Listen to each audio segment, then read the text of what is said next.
stash for 3 weeks of good luck. The offer ends September 30th. So make sure you take advantage of it. All right, moving on down, there's Gorgeous Marie, JR, AA Ron. Good to see you all. Thank you for coming on in. As we continue our scrolling down, Boz Monster, good to have you back. There's the gorgeous and talented Amy Vegas O. Long Island Bigfoot, the gorgeous Sonya's News. How are you? And we continue on. Phil Minervino, good to see you. Glenn John McEnroe, the pride of Wimbledon. And there she is, everyone. Gorgeous Jenny. And who else do we got here tonight?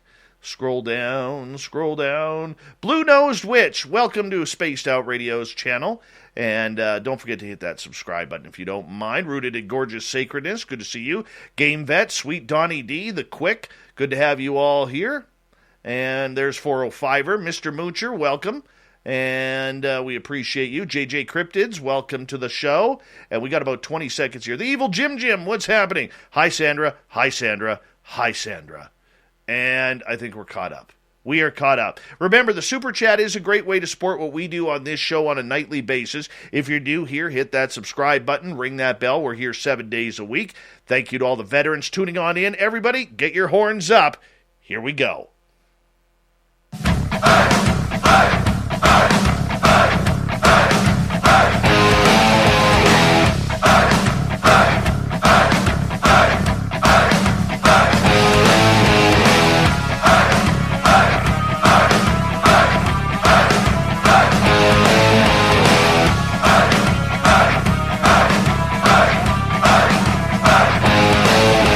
From the mountains of central British Columbia to you listening around the world, this, my friends, is Spaced Out Radio. I am your host, Dave Scott, sitting in the captain's chair of SOR headquarters. We welcome you to tonight's show on our terrestrial affiliates around North America, digitally on TalkStream Live, Revolution Radio, and KPNL. All of our archives are free by going to youtube.com/Spaced Out Radio. Do old Davey the favor, hit that subscribe button. You can follow us on Twitter @Spaced Out Radio and on Instagram, Spaced Out Radio Show. Our website is spacedoutradio.com, where we have a plethora of features for you, including rocking out Bumblefoot and reading up on Captain Shirk's SOR Newswire. Tonight's show is brought to you by Chive Charities. Help make the world 10% happier by visiting Chive Charities today. You can find them on our website. Oh, I love this time of the month. Why? Because Varla Ventura is back, and she is one of our favorites who comes in once a month for a little ditty we call Our Cryptid World. Varla, of course, is a published author. Her most popular book, Varla Ventura's Paranormal Parlor, Ghosts, Seances, and Tales of True Hauntings. And there's so many more. You could just go to any major bookstore, find her books. We're going into the paranormal tonight with the lovely and talented Varla Ventura. And Varla, always welcome to Spaced Out Radio. Why, thank you. Such a pleasure to be here. Well, we kind of like having you here. We do. Reflection in there. Oh, yeah, you guys are very nice to me. You are always very, very nice to me. Are we number one? On air. Are we number one? Just be honest. Yeah, you're super number one. Yeah. Yes. That's why I'll stay up late, no sleep, don't care. Spaced Out Radio. So I'm here for. Thank you. I suffered an injury tonight. I was eating dinner and I bit my lip. Oh. And now my lip hurts. I've got like a big mark right there. Bummer. There. Yeah. Avoid pineapple. That's my advice. Yeah, I don't eat pineapple. Dave doesn't like pineapple. No citrus. I actually bit my tongue so badly the other day that I drew blood. Wow. So I'm with you. Yeah. Well, look at those choppers. You got a mouthful of teeth. Yeah, there's a couple of real sharp ones too. That does not surprise me. That does not surprise me. Yeah. So has hockey season started for your son yet? Yeah, I mean, it kind of never ended, but yes, it has. Well, like officially it starts, tryouts are next week, I think. Tryouts start next week. Next week? Yeah, next week. And then the season will kick off mid-October or so. But there's a fall warm-up camp and, a couple little like training sessions and stuff that he's already been doing. So, yeah. My son started How about last yours? night. He started last night, and I felt sorry for him because we didn't have a chance to let him break in his brand new skates. So yesterday was his first practice on his brand new skates, and I was just like, like about 45 minutes in, the poor boy couldn't even stand. But you know what? He fought through it. He refused to go soccer player. He was a hockey player right through. Didn't lay down. He didn't lay down on the ice. And he fought through it. Just powered and through. after when we went into the dressing room afterwards, and he took his gear off, and he's just sitting there, and he's got that kid sweaty look where the hair is all messed up from the helmet, and he's like so cute. And he was just so happy, and he's drinking his water bottle, and I'm undoing him skates, and I'm like, dude, you worked your ass off out there. And he's like, did I really, Dad? I'm like, yeah, you did. Aww. Yeah, you did. I said, I'm pretty proud of you, considering you didn't skate all summer. That's awesome. That is an awesome feeling. Yeah, my guy, as you know, is a goalie, which I know you have your own feelings about that, but he did a pickup game recently, and just kind of filled in for another goalie, and the teams, they were like grossly outmatched.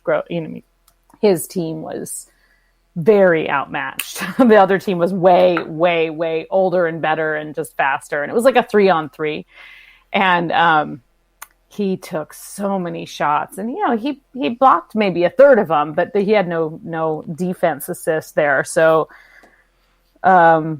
but when he got off the ice, we said, thinking, he's going to be dejected because it was like 30-10 or something, the final score, And he was like, it was great because he just took so many shots. He had so many shots on goal. He loved it. And I thought, yeah, okay, you're the right position then, because he didn't really care that they had, I'm sure he knew early on they weren't going to win. But he just liked that challenge. So yeah, holy cow! The poor kid saw more rubber than Route 66 on a summer afternoon. Seriously, holy cow! I'll tell him that exact phrase. I'm going to use that phrase and act cool. Isn't that a good one? You can use that. That's a good one. You could totally use that. Yeah. So then he might say, "What's Route 66?" And then I'll say, "I have failed as a parent," and that'll launch into something else. What? I feel like I'm crooked in this. It's because you only have one shoe on. Crooked. That's why. Oh, you know what? Actually, I knocked it over. No, it's not a whiskey bottle. I'm just going to show you. I don't have shoes on. I have fuzzy slippers on. Well, you only got one on then, so nonetheless. Varla, you are one of our more popular guests when it comes to monsters, cryptids. Every month, we always have people asking about you when you're coming on and what you're going to be talking about. How much do you love what you do? I know there's a sacrifice. That sacrifice is financial, because there's not a lot of writers. Paranormal don't pay well. No, but for you, why do you love what you do? Well, I mean, I think in particular, the being able to write about this kind of stuff is exciting for me. And I think, I really love finding like-minded people within a community to have these kind of discussions with. I actually have pretty intense metaphysical and paranormal discussions with my mom on a regular basis. And it's interesting because it's about the only thing that we can really talk about anymore. Sometimes, things get lost in the details and trying to plan things or, seeking answers for things, not always that effective. But if we have a good, solid discussion about, the fairy kingdom, what it means to go through the fairy kingdom, how those things are represented in writing, various theories about the cosmos and the universe, those kind of discussions, we'll have these very intense, 2-hour-long phone discussions. So I really enjoy that. I think I got my love and interest of that from her. And I think it's great that we can kind of talk about this stuff and not consider the other person completely loopy. Because of course, like most weirdos, not every member of my family is on on board with the paranormal or discussing, witchcraft and things like that. So, and cryptids and all of that. Although I do have a good contingent of my family that, they listen to this show. My nieces and nephews are totally into cryptids and weird things in the woods, and they live out in the woods. So, a little bit of a family love of the strange there. But yeah, I mean, it's worth it. It's, I will admit, I do take on other like editing work and occasionally writing for hire work, like copywriting and stuff, because it pays a lot better than writing about fairies. Really? Now, anyway, right now it does. But come on, you're not making millions. Millions! I'm making millions of pennies. I have millions of like Scrooge McDuck and just fill my house with pennies and swim through them. And yeah, I mean, it's. I think that's something that when you are an author, most authors I know that are writers in kind of like a niche or a genre, especially of the paranormal or cryptids or folklore or the occult arts. They usually write a lot of books or have quite a few books published, and they get a little bit of royalties here and there, and they get invited to conferences. And I don't know too many one-hit wonders in the and kind of like this sort of paranormal writing community. It's not like writers like Stephen King who get these advances against royalties and things like that, of course, but. There are some people who've had quite a bit of success, writing under. You have to be able to kind of crank it a little bit, and that's where I have sort of really slowed down the last couple of years with what I'm writing about and what my ideas are and who I want to publish with and things like that. So, but it's great. I consider myself extremely lucky to actually. Live a lifestyle that I like. Right? Don't blame you. I wake up every day going like, ugh. Don't blame you. You know what? We actually had a pre-phone call conversation before the interview, and we were like, what are we talking about tonight? And we both decided we were talking about nothing. Whatever comes up. Yeah. Whatever comes up. So the first topic has come up. Oh, great. Yeah. You mean the second topic, because we were talking about hockey, but... True. Well, this is going to trump hockey right now. Oh. Spooky Morales says, I love it when Varla talks gnomes and fairies. Awesome. So let's start off with the gnomes. Where do they go during the fall and winter?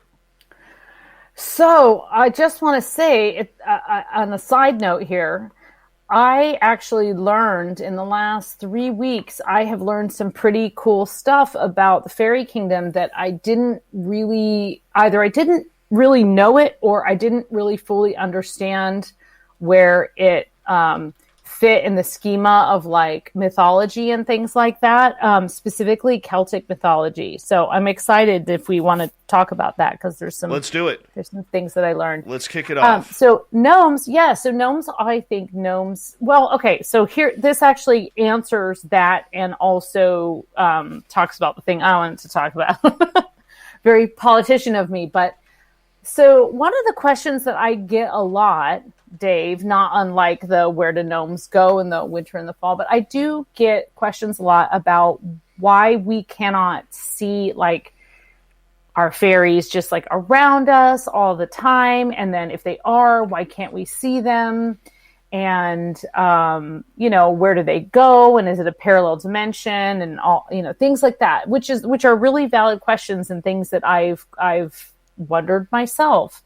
I do think that people that are able to see these things do have a gift, do have the second sight, have a certain sensory perception that not everyone in the populace has. But I also think that the fairies will reveal themselves, right? So one of the stories that I just heard is about the son of the sea god, and his name is Manon MacLear. And it's interesting because I read a couple things about him when I was working on my mermaid book, and then he sort of resurfaced. And then I was listening to a podcast a few days later, and they started talking about him. And who he is he's the son of the Celtic sea god, who I think his name is Lear, I'm pretty sure. But anyway, Manon Mac Lir is the son of the sea god. And he's the guy that like the Isle of Man is named after. And the story is that when the Fomorians were fighting the fairies in Ireland, and the Fomorians were the mortals and the fairies were the immortals, basically, there were like a couple different like fairy war battles specifically in Ireland. And I think they were called the Fomorians. I think I got that right.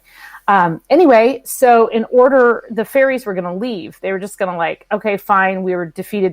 The mortals are staying. They're taking over the island. Like, this is getting intense. Manon Mac Lir came out of the sea, and he has many gifts. And one of the things that he has is this cloak some people call it a cloak of invisibility. But it's basically the fog from the sea, right? And so he gave this cloak of invisibility, or this ability to completely cloak oneself, to the fairy, to the fairy people, and so that they could use it whenever they want to completely hide themselves from human eyes, and they can remove it when they want to reveal themselves. And this idea of a cloak of invisibility appears throughout mythology again and again. So I thought, well, that's really cool. And then I started reading about how the Isle of Man actually is very, it has this fog that completely encompasses it. And it said, they still call it like, the sea god's fog, or the fog of Manon Mac Lir. And it's just really kind of this cloaking situation that shrouds the whole island, and they believe protects them. And also, this is a connection with the myths of Avalon. And they actually think that there's some connection between the Arthurian legend of Avalon and this magical island, and the Isle of Man, and the story of Manon Mac Lir.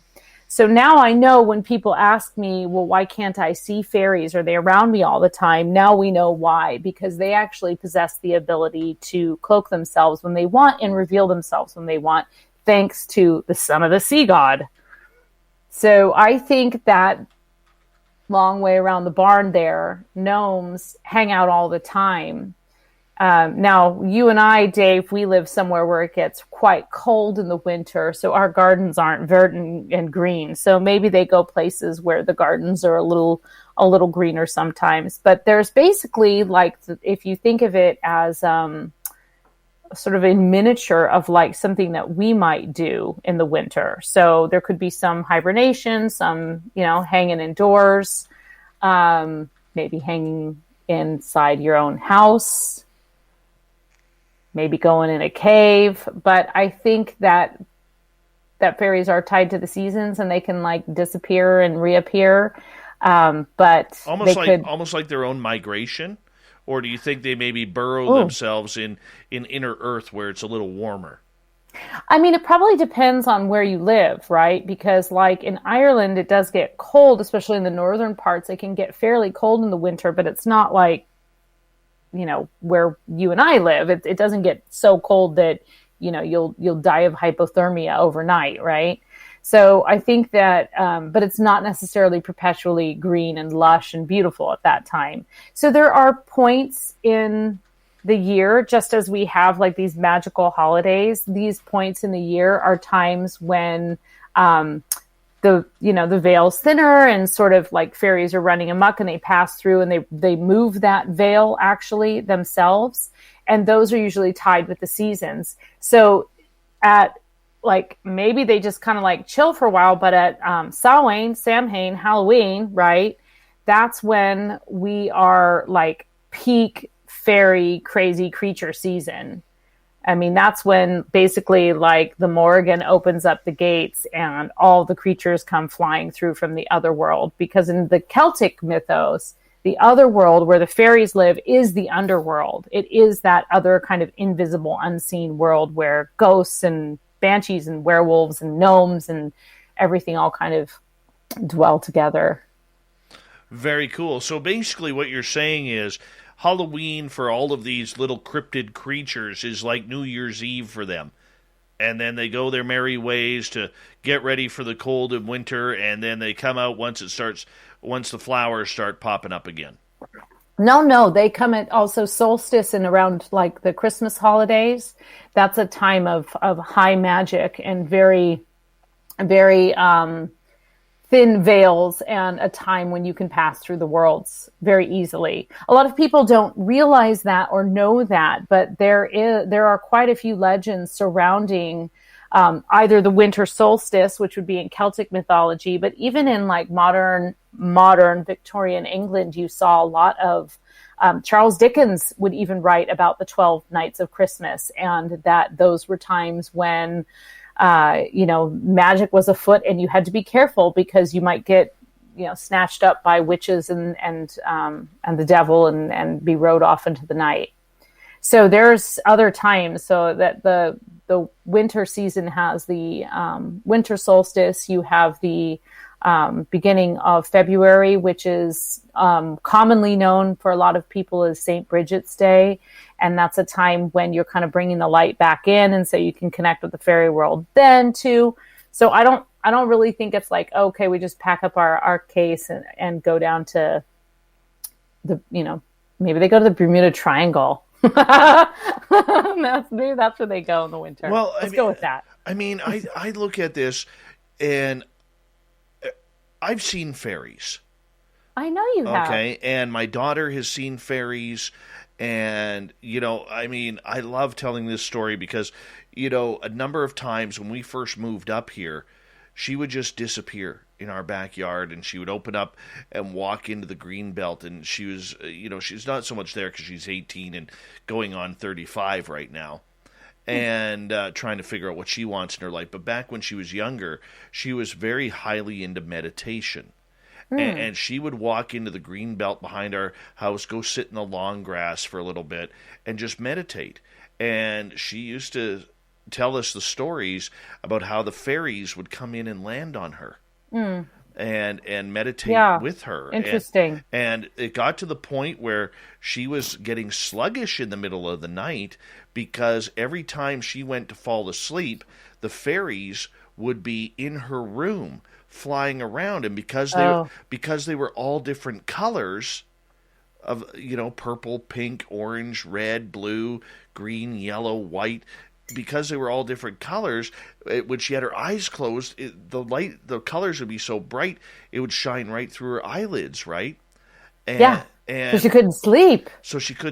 And she, here the poor girl is like 13, 14 years old trying to fall asleep, and she can't because of the fairies.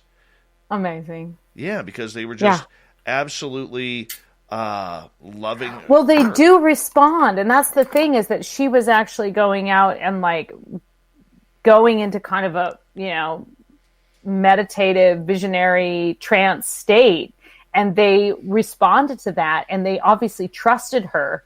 And it's interesting. I mean, my just going back to my mom frequently goes into trance.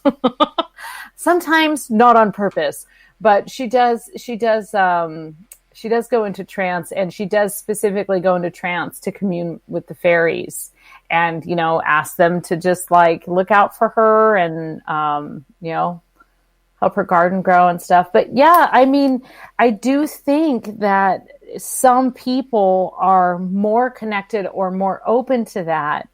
And I think that there's kind of a natural trust that happens between the other realm and our realm. And I actually think that about ghosts too. Like, I don't think ghosts just show themselves when you expect them to, or when you yell at them a lot, right? Like they reveal themselves to the people that they, I don't know how much it has to do with the people or the moment, but I do think that there's a sort of understanding and a certain reverence for a person who actually acknowledges them. I mean, it's like standing in a room and someone sees you.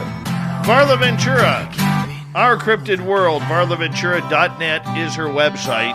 You can get her books there or in any major bookstore. We love it when Varla's here. It's always so much fun. We continue on with your questions. Is there a giant dome in the underworld? We'll find out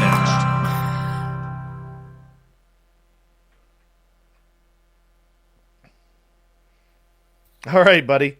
The Gnome Dome. The Gnome Dome. This one's from Evil Jim Jim. The Evil Double Jim. Oh, yeah, Double Jim. Oh, that's Double Jim. The Evil Double Jim. Oh. Jim Jim. Who's Jim Jim? I don't know. He's the Evil Jim Jim. Jimmy Jim. James. You see my mug? I'm going to get you one of these. Is that a double V? Yes, it is. Where did you get such a mug? Well, my nephew, my sister's oldest son, designed this logo, and then I put it on a mug myself on my shop. If you, not obviously blasting on air, but if you want to message me your mailing address, I will send you a mug. Well, then I will send you a shirt. I have a Spaced Out Radio tank. I'll send you a mug then. Okay. We'll trade mugs. Hey, Spudgy, what's going on, man? Mug swap. Big question in the chat room for Vanner Smith.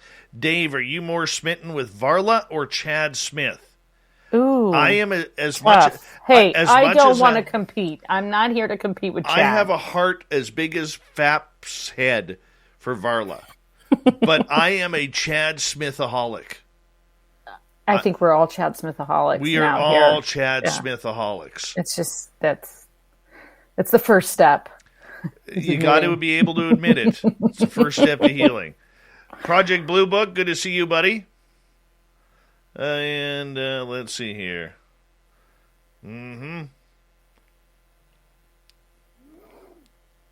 Let's see. John, Dave, if you had a camera in your daughter's room, would the fairy still show up? Probably not, because she doesn't live here. But I do have a video of her capturing a fairy behind her.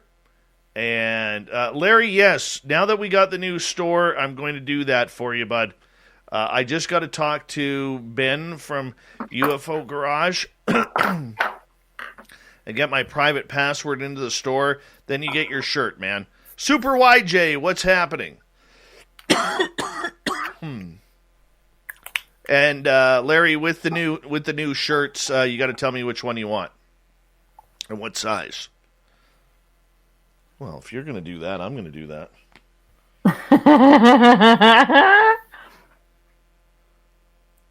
There's some advantages to electronic radio.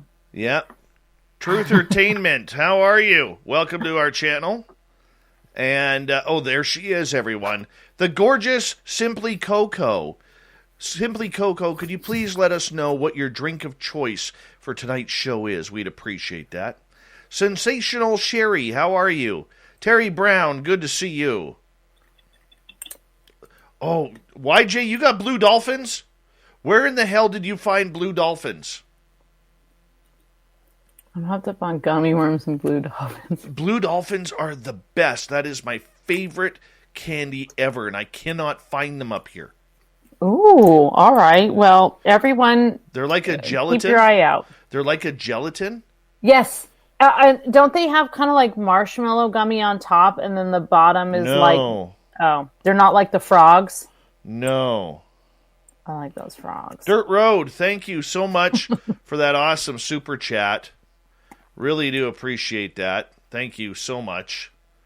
Now, because I put that up, I lost the question. It was, is there a dome in the underworld? Yeah, I know, but I want to highlight it here so that way I don't. Okay. There it is. I got a pretty short answer for it.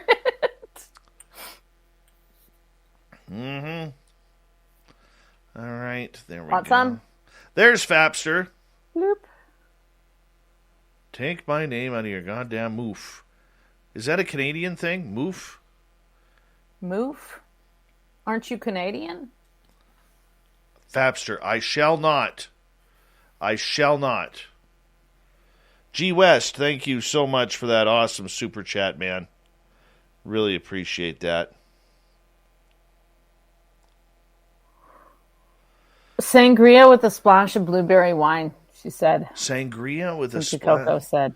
Where'd she say that? There it is. Up. That actually sounds wonderful. Actually, it's incredibly refreshing. That sounds just great. Ed Parnell, good to see you. Wow. Oh, I see what you're talking about. All right, big thank you to G West, Dirt Road, Sally, Ibarata, and Andrew for the amazing super chats. It's a great way to support what we do on this show. Hi, Sinister Vax. Welcome back. Oh, hey, Clam. And here comes the second half hour of the show right now.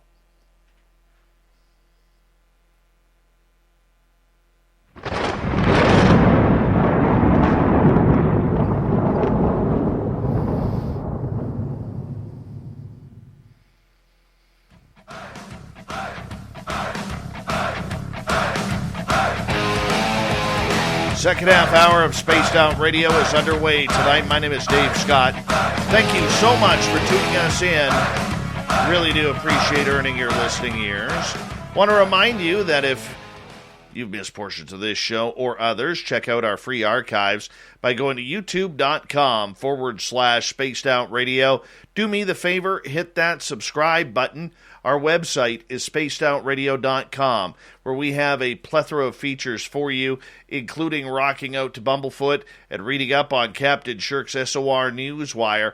Follow us on Twitter at Spaced Out Radio and on Instagram, Spaced Out Radio Show. We continue on tonight with Varla Ventura and our Cryptid World. Varla comes in once a month to discuss everything weird, strange, and impractical, and that's why we love her. You can find any of her books at any major bookstore across North America. Varla, welcome back.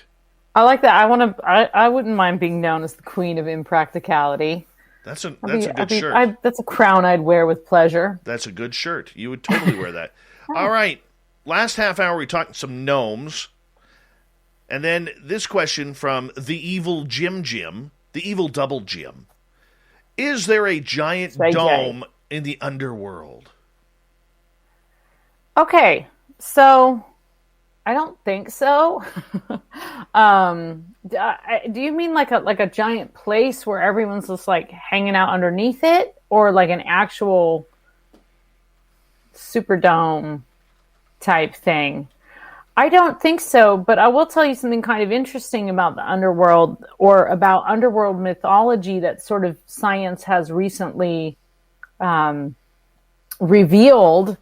I was actually reading an article earlier this week about how there's basically like this map of the underworld now that like geologists have been like sort of mapping underground for quite some time now. And there's kind of this map where there are basically like reverse and underground mountains and stuff like that, like all kind of beneath the Earth's surface, just from like whatever plates, the tectonic plates shifting and all that jazz.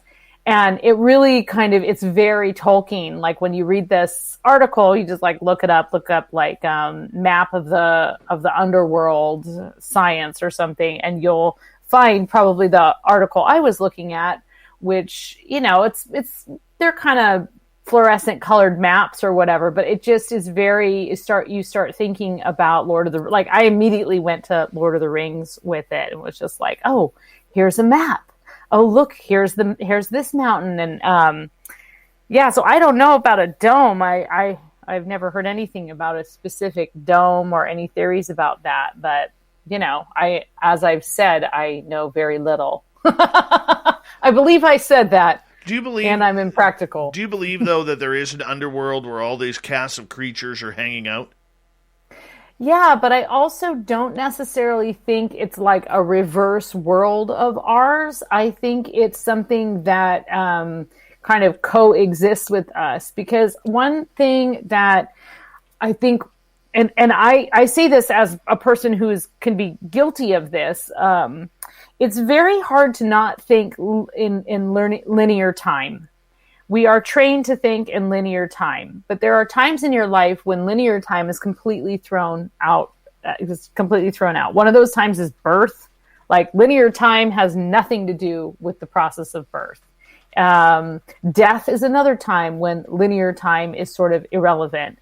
So when you think, if you can wrap your mind around the idea of time being more like roundy and overlapping, so that it's not going from 12 a.m. to 12 p.m., but that there's actually sort of like this kind of constant evolution of time, then you can start to understand the idea of there being, now New Agers want to call it parallel dimensions, but old timers, we like to just call it the other world. And it's unseen, but it's still kind of happening at the same time or within the same kind of general realm. But when I say time, we're not talking about the 24-hour clock and the 365-day calendar, right? But we are kind of talking about cycles of the moon and nature and things like that. So I don't know if I answered that, but it works for me. Feels good to me. All right. To Hack Service is asking, could you tell us about some close experience with astral travel? It's so interesting. Have you ever astral traveled? Yes, I have, actually. I have astral traveled. I actually astral traveled before I realized I was astral traveling. And then when I studied a bit about astral traveling, I was like, oh man, I better like reel it in here. But astral travel, yeah, I mean, you know, I have been in guided meditations where someone has tried to connect me to the astral plane and explain to me what the astral plane is. And I didn't get much out of that at all. But for many of us, we can access the astral plane, or whatever concept of the astral plane you know to be true. You can access that when you're dreaming. That's a time when you can actually kind of have an out-of-body experience and leave your body. And I mean, when I was a teenager, I used to experiment with some of my, you know, witchy, vampire-y friends. We used to say, all right, like, let's have some, we're going to have like a collective dream, and we're going to like meet on the astral plane. But basically the idea of the astral plane is just this area of higher consciousness that you can willingly go to, and that you can connect with higher beings or get wisdom or connect with other astral travelers. And it's a pretty simple concept that has been made into some huge deal. But honestly, everyone in this chat has the ability to access the astral plane, and probably has without knowing it. I have been told, like, be careful, you can bring things back from the astral plane. And then somebody told me I brought back like a big black succubus from the astral plane. And I was like, yeah, it's my pet. I meant to do that. Yeah, I think like, I think the astral plane and the idea of lucid dreaming, those are things that anyone can access, because it's really just a matter of like practice and belief and trial and error. You know, you won't get there every time. So. All right. G. West says, I am new to this sort of topic, but I would love to get into it. Do you have a book that is good for beginners? Why, yes, I do. Of course she does. Let's see. I don't actually have it right next to me. I think if you're interested in like fairies and things like that, the best, I do have this book next to me. My book, Fairies, Pukas, and Changelings, is a really good book to check out. It's full of actually a combination of fairy tales and folklore and speculation and documentation about different beasts and things like that. And then as far as the paranormal goes, that's my Paranormal Parlor. That's a book that I wrote kind of more about supernatural experiences that I've had and that people that I know have had, and kind of the discussion of the spiritualist movement and what it means to make contact with the other side. So those are my books. And then, you know, there's a ton of great books out there, depending on like what you're interested in. If you're interested in kind of more the magic and ritual end of things, or if you're just kind of looking to read more. For example, the best book in the world about fairies is William Butler Yeats's Fairies and what is it called? It's right over there. Fairies and Folk and Irish Culture, or something like that. It was called something else when it was published, and then that wasn't a very pleasant name, so they they republished it. But his work on fairies is like, it's unparalleled, and he's a dude. So right on. Spudger is asking, if there is an underworld, do you believe, Varla, cryptids could live there? Oh man, this is a good question, because that is what I think. I think that most cryptids are kind of part of. I gotta do this like. Okay, it was just too much whiteness coming off the screen there for me. I think that yes, absolutely. There's a lot of lore about creatures that are vampire or werewolf or like kind of dogman-ish that live in this underworld. And in fact, again, in Celtic mythology and on Halloween, opening up these gates and letting all manner of beasties and things come through, that is what that's kind of what that means, to have that sort of broken veil where these kind of cryptid creatures can go through. I'm not sure about some of the creatures. Some of the creatures, such as Bigfoot, I think they may well have the ability to just cloak themselves really, really well in the forest and only make themselves known to, certain people who've actually had the sightings. But definitely. There's just like this whole other kind of realm where all the cool kids live, all the strange creatures and such. But it's not like, again, it's not necessarily like an underworld, although you can access it through caves and things like that. But it's not necessarily like a flip side. It's almost, it's just as tangible to them as our world is to us. And our world perhaps is less tangible to them. Is it magical? What's that? Is it magical down there?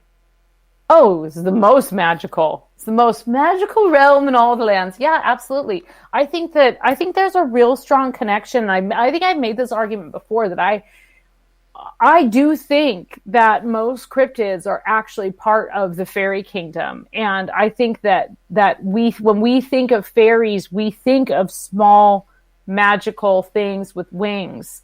But if you've looked into, what is really going on in the fairy kingdom, it's this massive, writhing kingdom full of all manner of things, little things that are a foot high and can help your garden grow, sure, but also tall, twisty things that can reach into your room at night, trolls, things that live in the water, things that live in the swamps. I mean, there's just a wide array, not unlike the plant kingdom. And so I do think that a lot of what we like to call cryptids today fit into this umbrella. In my mind, it's a magical creature umbrella, that they live in an alternate kind of place that we just can't always see. When I hear you say that, I don't know why, but I get the big thinking of the Disney movie Monsters, Inc., where they live in their own world behind the closet, and they can connect and disconnect to this world in no time flat. That's to me exactly what you're explaining. Well, there's countless tales like that. I mean, Narnia, right? There's tons of stories in Celtic mythology about going into a cave or going into a rock. All around the world, you'll find these kind of instances. When you're speaking of mermaids, there's people who will dive down into a specific cave, and that kind of, there's always in all of these tales, be they modern or these kind of older stories, there's always a certain process that it takes to get to this other world. Sometimes it's accidental, right? Like for kids, a lot it's accidental. They just sort of like go through the looking glass. And one of the problems I think we run into is, again, we're trying to explain something non-human in human terms. And so it'll always slip through our fingers a little bit, right? And so we have all of these representations in art and literature and film, but it's always going to slip through our fingers a little bit because it's kind of what they're all about. You know, maybe that's the whole point, is that there's a lesson there about the importance or lack of importance of time, and how we are on this kind of constant schedule of go, go, go. But then if you accidentally like take a left where you were supposed to take a right, you end up in this fairy kingdom. You know, years could go by and you think it's just been 24 hours, or it'll feel like years and you've only been gone a day.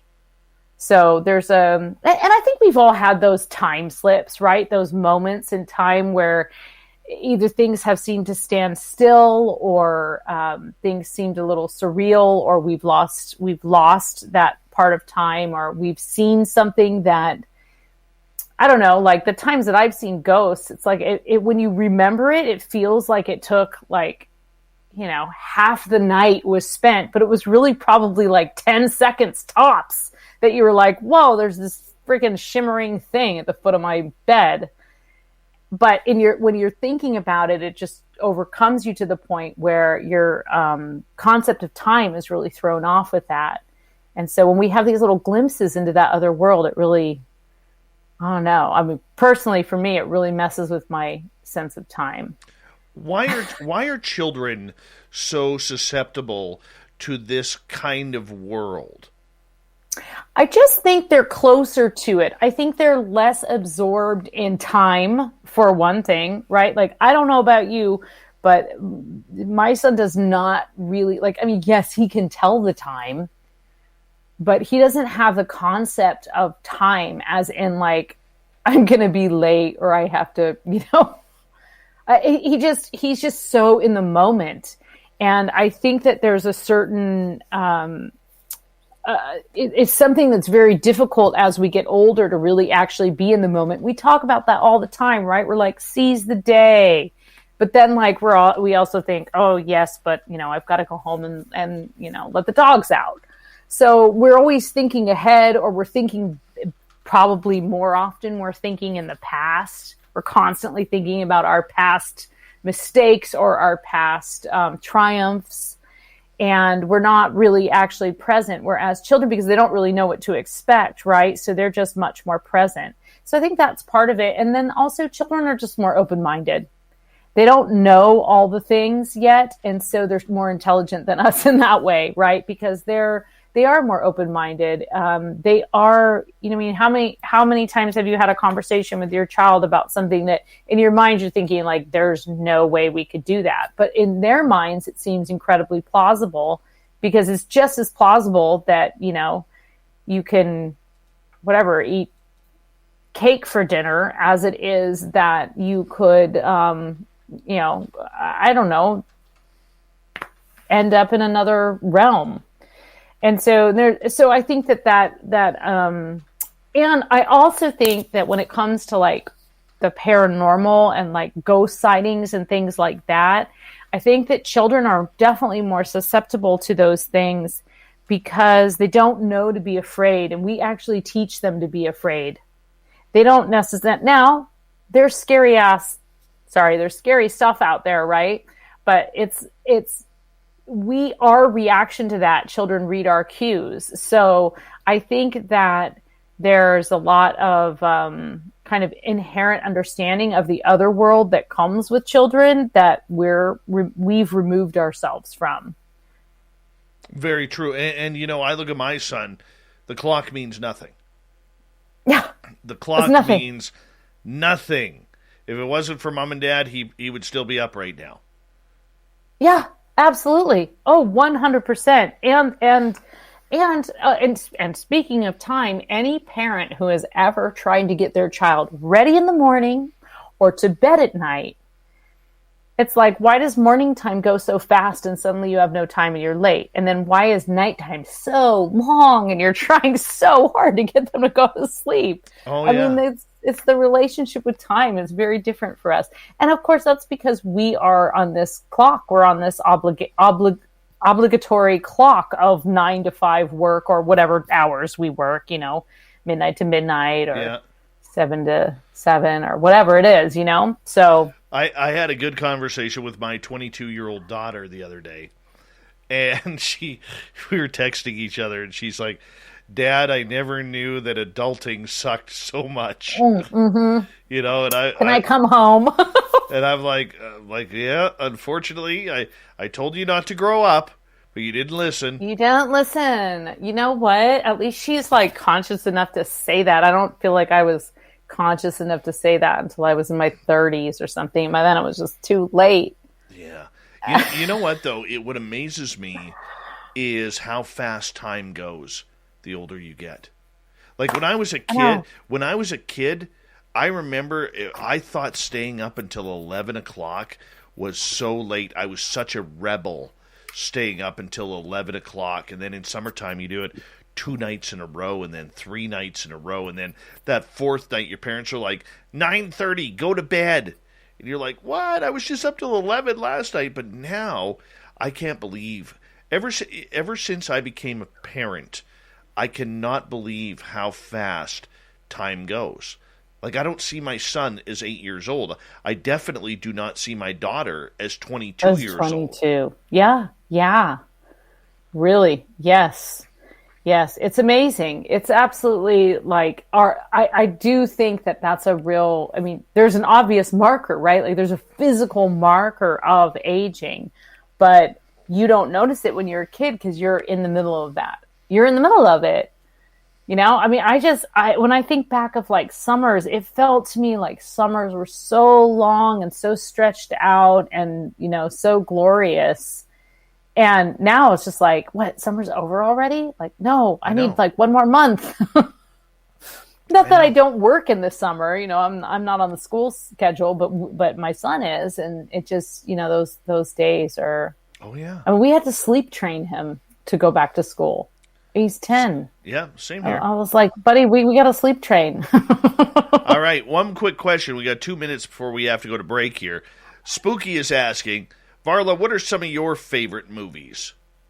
Oh, God. Okay, so off the top of my head, so I really kind of campy, semi-gothy movies from the 80s. So those are some of my favorite movies.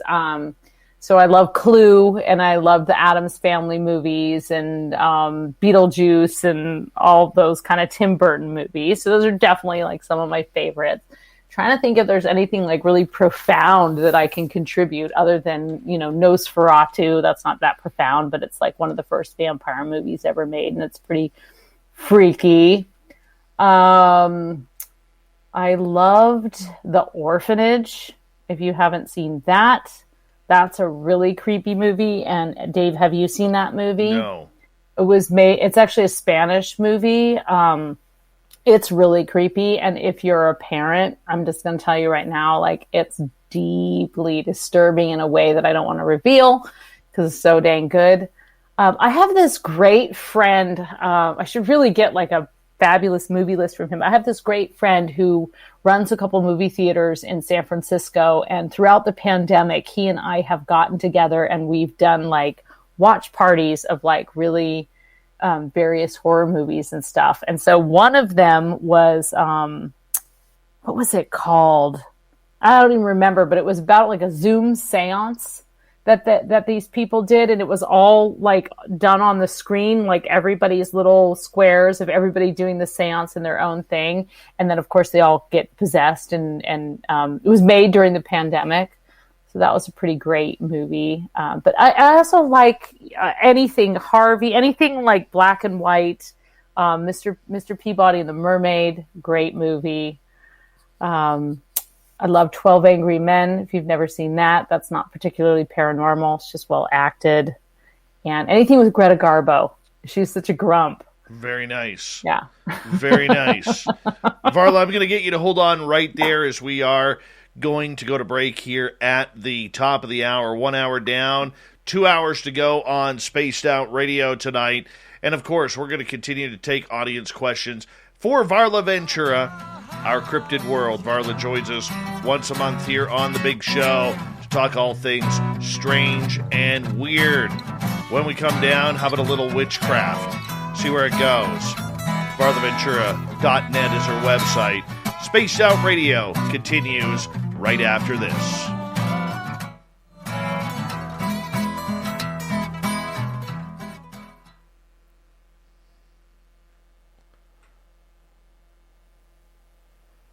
All right, we're clear. Okay. I just want to give a shout out to all of our Australian listeners. I hope I hope you guys are safe right now because there's like riots going on down there. I hope you are all safe and keeping with it. Sometimes we got to fight the power, and you know what? Keep it up.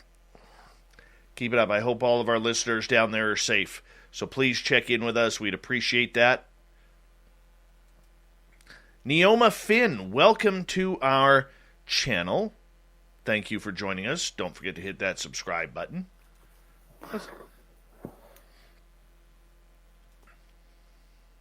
Thank you, Clam, for setting the password for tonight.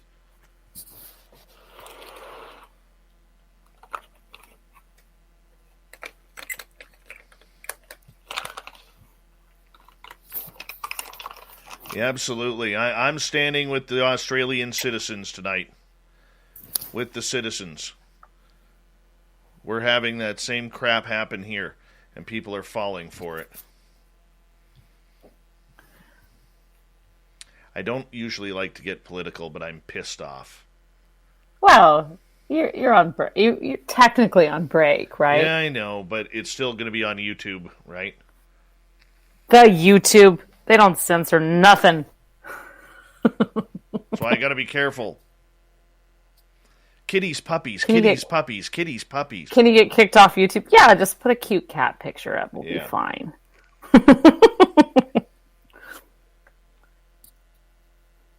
Dirty glasses. You want me to clean them? Hold on. You want to put your glasses up? Yeah, could you clean them for me? Yeah, I totally can right there. Dave, do you want some of my vitamin B blood? No. You sure? It's really good. Would you like Tastes some? Like cherries. Would you like some? Try it. No. I just dripped it on my keyboard. Would you like some of my Mighty Moose beard oil? Yes. Would you? I'll put it in my hair. Mm-hmm. Okay, give me some. Okay. Uh-huh. Yeah, look, see? It's good in hair. You put it in your hair, don't you? I do put it in. I bet it smells so good. Does it smell like a forest? It does. Would you like me to use Winter Blend or True North? True North, for sure. True North. So if you really want to do something fun in life, I do. Okay, what you got to do is you got to try and piss off a Dutchman. Just me. Piss off a Dutchman. Okay, so Gary. I've done that. Gary, who owns Mighty Moose Beard Oil, one of our sponsors. I've definitely done that. He's a Dutchman. And you know what the one thing that Dutch people hate? They hate giving I do. They hate giving a deal on anything. Each Dutchman has their first dollar they've ever made, and it hangs around them on their body like a necktie. Okay, so the way we can get back at them is when you order your Mighty Moose beard oil, you use promo code SOR 2019. Gary the Dutchman is absolutely going to hate this, but he's going to comply because we have a major written contract, okay, that he can't break. So you just put it in your hand like so. Drop that back in there. Rub it into your hands and then just massage it in. That's it. Massage it in. Now, ladies, see how my hands are all greasy? You can just massage it into your hand. Yes, we do. It's all natural. There is no chemicals whatsoever. All right? And it feels great. It helps prevent split ends. And that's what I do. Little Mighty Moose beard oil. Works wonders. What does it smell like, Dave? This smells like the forest. What does the other one smell like? Winter. The forest in winter? Winter. Nice. So go to MightyMooseBeard.com. Use promo code SOR2019. You're going to piss Gary the Dutchman off, but nonetheless, he's going to be sending you an order of Mighty Moose Beard Oil. B. Hoff, how are you? Bombshell Bomber, what is happening? The gorgeous Jennifer Hawkins, we will get to your question. And thank you, Chad Smith. The Chad Smith, everyone. The Chad Smith. The one and only. Yes. The one. Don't believe the imposters out there. Yeah, MightyMooseBeard.com. Check it on out. I smell great now. I do. Yeah, you do. I totally want to hit on myself now. You should.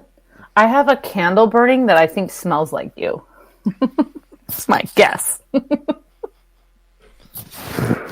Yeah, I smell good. I smell like cookies. Not really. I smell like what's in this cup. I want a Varla Ventura cup. I totally want a Varla Ventura like what's cup. in the Varla Ventura mug. Yeah, I got trucker hats too. If you'd rather have a trucker hat, I think the mug's real cool. I will take both. Okay, and then I'll send you both. What color do you want? Black, blue, whatever, orange, whatever. You want black? All right. Yeah. All right. I want to say a big thank you to Spooky, Michelle, G West, Dirt Road, Sally, Ibarata, and Andrew for the awesome super chats tonight. Really appreciate your love and support of Spaced Out Radio. Thank you. Big thank you to all the veterans out there who have tuned us on in and are checking us out. You always have a safe place here, vets, in Spaced Out Radio's chat room. And, of course, to all our regulars who are there, even Fapster, who we know and love, and we want to give a big hug to. Here we go with hour 2.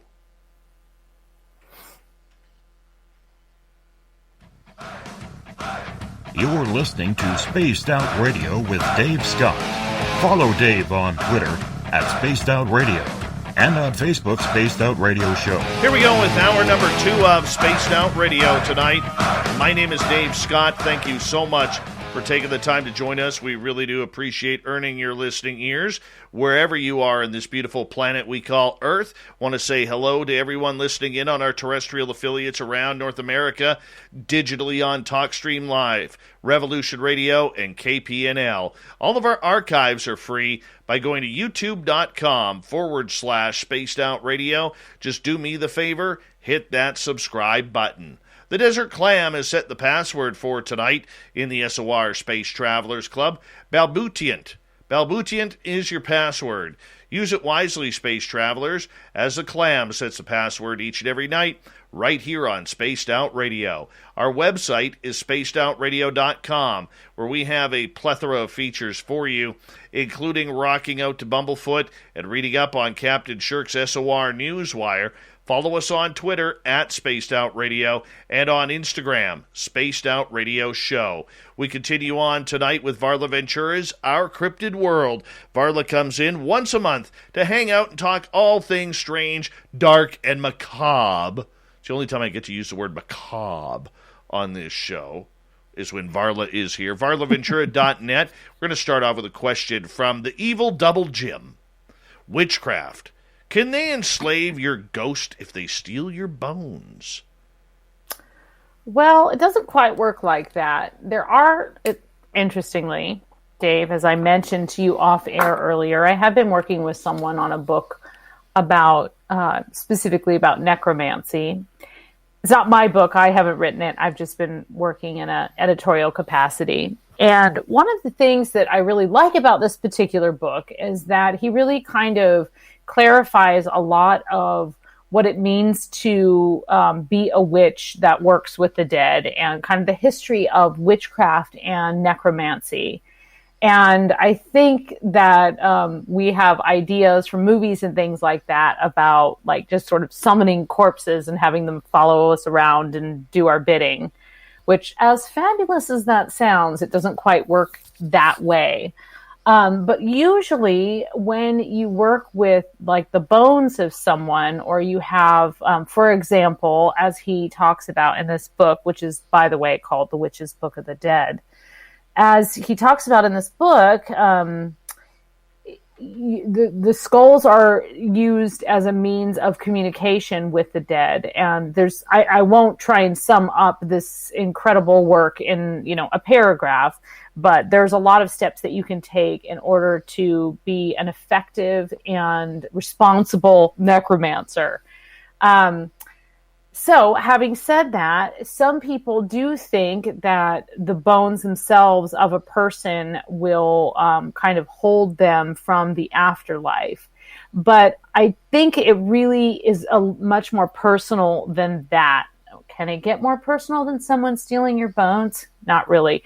But what I mean is, if you are the type of person who is really tied to a place and would be really, really offended if someone took your bones and, wrapped them up in a little bundle and hid them under their stairs, not saying I know anyone who's done that, but then yeah, maybe your ghost would be kind of like coming back to that place because you want to resolve something. But by and large, that's not quite how it seems to work. So I think there's a lot of legends about things like that.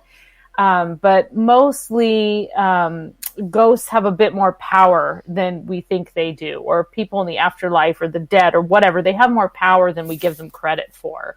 So it would take a lot for someone to actually, like a human, to hold you here as a ghost. And I think it would take a lot more than your bones. All right, let's move on to another question from Jennifer. Will you please answer, Varla, about hagstones? I've heard they are good luck, but others say they are a curse.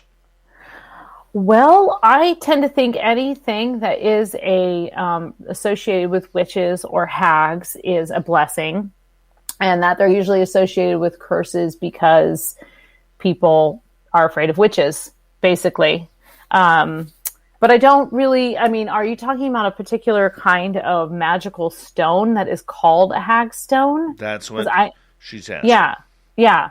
So I personally think that they're good luck. I've never found, the only stone I've ever found to have any kind of negative repercussions for me is a tiger's eye.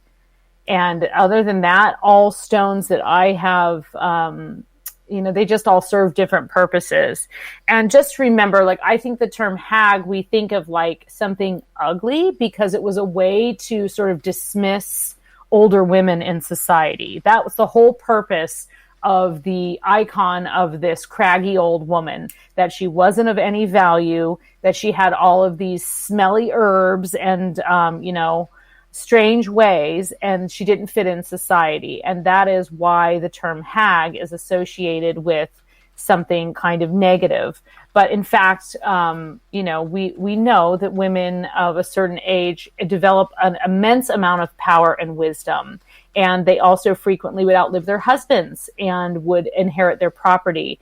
And so when we think of witches and hags, and we think of any time you ever come across anything that says it's bad luck because a witch touched it, it's there. Witches who curse do it very deliberately and very targeted. And for something to be that generalized as bad luck is just, I think, impossible. I really do. All right. So, Tony, good luck. Tony is asking, what's Varla's favorite cryptid? My favorite cryptid. So I guess if I'm going more on the cryptid side of things and less on the very strange creature side of things, other than everyone's obvious affection for Bigfoot, I'm pretty into the chupacabra. I think I really like the stories of the chupacabra. It reminds me of a lot of different stories that I've read cross-culturally about dogs and shapeshifters, and so I think that's among my favorite. All right, back to Jennifer, who is asking, Varla, how do you properly close a fetch? Are they safe to make and work with? I don't know what that is. What is a fetch? I don't know either. Yeah. What is a fetch? Are you talking about a portal to try and connect to the dead or something like that? I'm not really sure what a fetch is. If you want to go in the chat and clarify that, then maybe we can answer your question. We'll get. I've never heard that. Yeah, we'll get to that. All right. Yeah.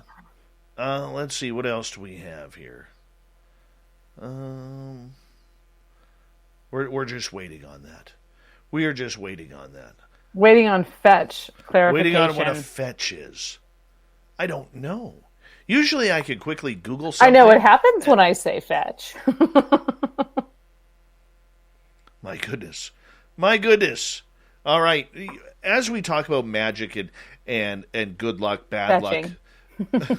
As we talk about magic, good luck, bad luck, and everything kind of in between.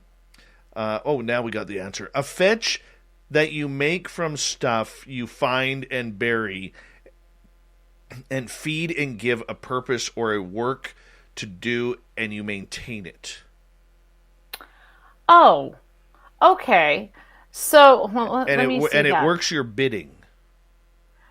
Oh, okay. Yeah, that's an old world term. So I don't really do a lot of stuff like that. Like my practices don't generally involve really anyone or anything else. So I don't really know. I mean, the things that I have done and buried in the ground, I shall not say on air what those are, lest I break my oath. But I don't really know. I mean, I think are you talking about like how to properly dispose of it when you're done? Because if that's the question, then I would think the sea is probably your best bet. Like never find it again. All right, we'll leave it right there. Yeah. We'll leave it right there. Let's move on to another question from our audience here.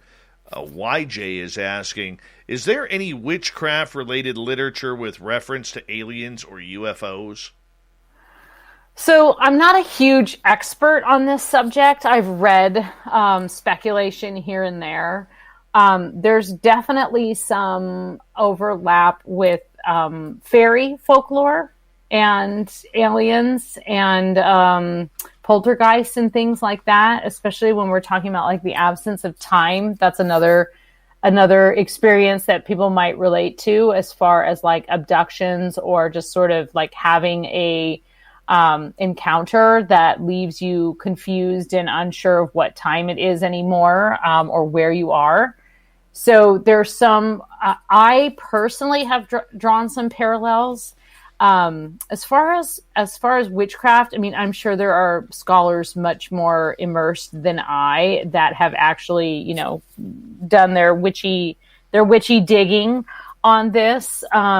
One thing that has come up, and I've had this discussion with a couple people, and I think Dave, you and I kind of touched on this too, are the things that we see and we identify today as cryptids and UFOs and aliens, are they actually the same thing that people were seeing, a few hundred years ago, or even in ancient Egypt?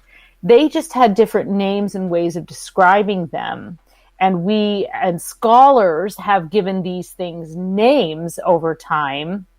But if you drill down to kind of their basic attributes, could they just be an old way of describing something we today call, a spaceship or a UFO? So I don't know the answer to that, but I think it's a pretty fascinating way of looking at metaphysical literature over the years, and considering that an experience or what someone might have called a ghost or a saint could easily have been a haunting. What someone might have called a visitation from the angelic being could easily be what we might call a UFO encounter today. So I think that there's some lexicons, that if you really kind of looked at the language and or maybe better yet, ignored the language and just listened to what they were describing, it would probably remind you of, maybe an experience you've had. All right, let's move on to Another question here from our audience. Tony is wondering, Varla, have you ever personally had a cryptid experience? Well, I've had a few. So I've had numerous paranormal experiences. I've seen, heard, and felt a lot of ghosts. I have had a couple of encounters that involved the fairy kingdom that I would probably classify in the cryptid. Personally, I would consider that as like a cryptid experience. I've never had a Bigfoot experience, even though I did grow up in a part of my childhood, we lived in a very rural place. And I have a cousin, and he and his son both have had, they live in this rural part of Northern California, and they have told me a lot of stories. They're, those early morning fishermen that have had a lot of different Bigfoot experiences. So, but as far as cryptids go, I don't, other than like a couple things that I would personally put in the fairy realm, I don't think I've had a lot of cryptid encounters. I've definitely like wondered if things that I saw alongside the road could have been that after the fact, but not so. I mean, I've had a few unexplained things that I could probably dig around and call a cryptid experience, like strange noises and things like that. But by and large, most of my personal supernatural experiences have been like ghosts and stuff. So boring, right? Well, okay, but you are a prime example of a lot of people who have not had an experience, but you are very passionate and knowledgeable about these topics. Why, if you're not an experiencer, have you grasped on to the belief of a lot of these creatures? Well, because I'm an experiencer of other things that I, can't explain. And I think that the fact that I've had a lot of paranormal experiences, which is a huge umbrella term, actually really gives like that makes me particularly interested. And I've also met a lot of people that, for example, people who self-identify as vampires, who identify as witches, who identify as members of the fringe society. And I think, well, if I think that they are real, then what's to say that these sort of mythological versions of them aren't real? I have always been fascinated with folklore and mythology, and I do think there's a certain level of like a psychoanalysis that I enjoy when thinking about when, for example, I read a story and I think, okay, what era was this written in? Who wrote this? Who were they? And I love finding that out. Who are these people who are turning up these, turn of the century cryptid stories? What were they doing? What were they drinking? What were they smoking? Like I find that really interesting, but I also think that can help us understand it more, because if you see things through that lens and you understand that, they viewed everything as the devil because they believed in the devil, and therefore they believed in Christ because they were men of the cloth who happened to be educated and were walking around recording all of these things. But like werewolves, there's super compelling evidence for the existence of werewolves. I know you don't necessarily agree with that, Dave, but I think there's a lot of evidence for it. All right. I'm going to take your word for it. I really am. It's fine. That's fine. G West is asking, out of all the cryptids, monsters, witches, sea hags, mermaids, which one is the most evil? Mermaids. For sure. Yeah. Mermaids are pretty dark, you guys. Do not mess with the sea. It's dark. There's a lot of darkness there, and we like to think of lovely little, percussion playing crabs and stuff and songs, but the representation of mermaids throughout the world and in world mythology is actually very dark and very dangerous. So I don't know if evil is really the right word, but we'll go with it for tonight. I'm feeling they're very evil. All right. I mean, there's some that are helpful, but of all of those, yeah, we'll go with mermaids. All right. Zero Cool, welcome to our chat room for the first time, is asking, were your ghost experiences, Varla, generally bad or good? All good. Every one of them good. I've never had a negative ghost experience. Never. I've had some stuff that has freaked me out in the moment, and I've had some stuff that has freaked me out after the fact. But I enjoyed every minute of it. I really haven't had too many negative experiences. I have been haunted, but not necessarily. Now that's just me. I have a really good friend who is experiencing some pretty serious haunting at the house she lives in, and it's mostly okay, but some of it's pretty scary. So I'm not here to say I think all ghosts are lovely. I just happen to have had, just mine have all just been sort of like wake up calls. I think I always think of that way. If I have any kind of like really supernatural experience, to me, that's a wake up call. And I think that's also part of what happens with the fairy kingdom and fairy encounters and paranormal encounters in general. It's a wake up call. It's like, what are you doing right now? What are you doing in your life? Are you doing the right thing, and that's why you were gifted with this experience? Or do you need this reassurance that the other world is there?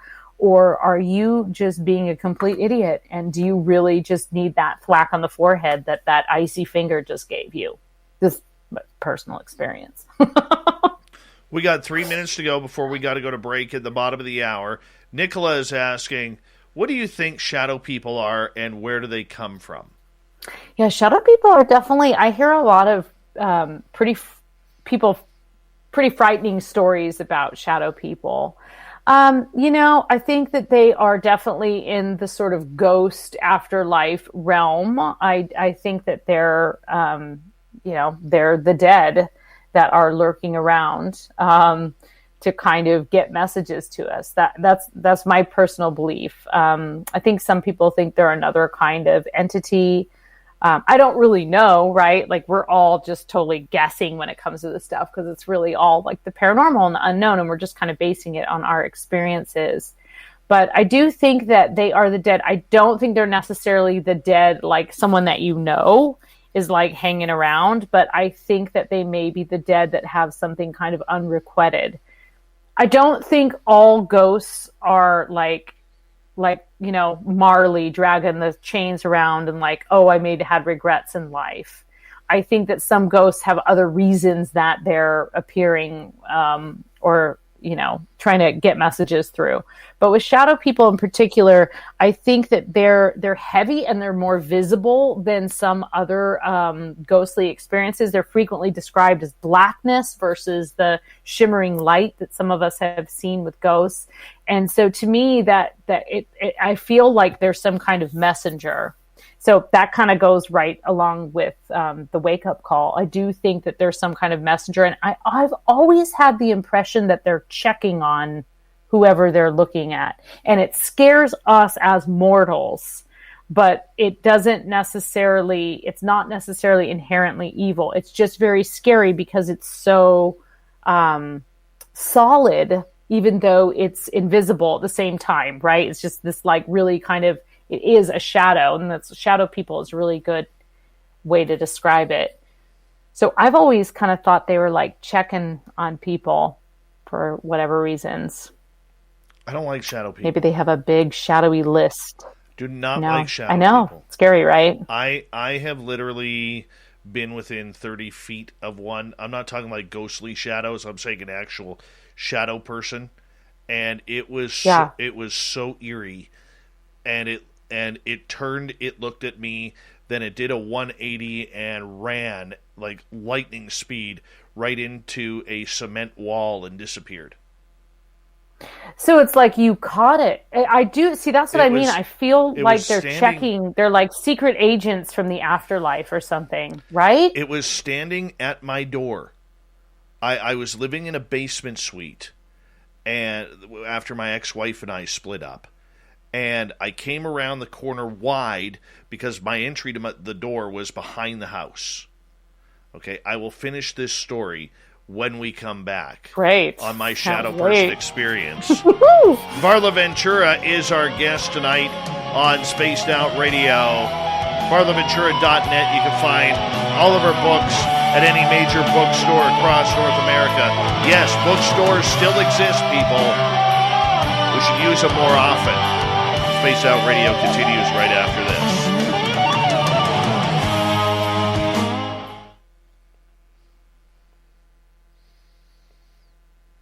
All right, we're clear.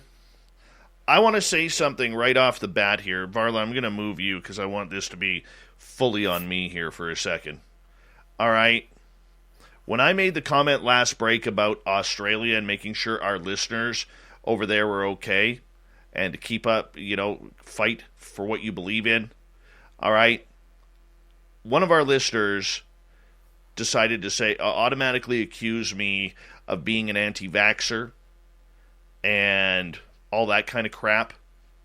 I have never promoted anything about anti-vax or anything on this show. Ever.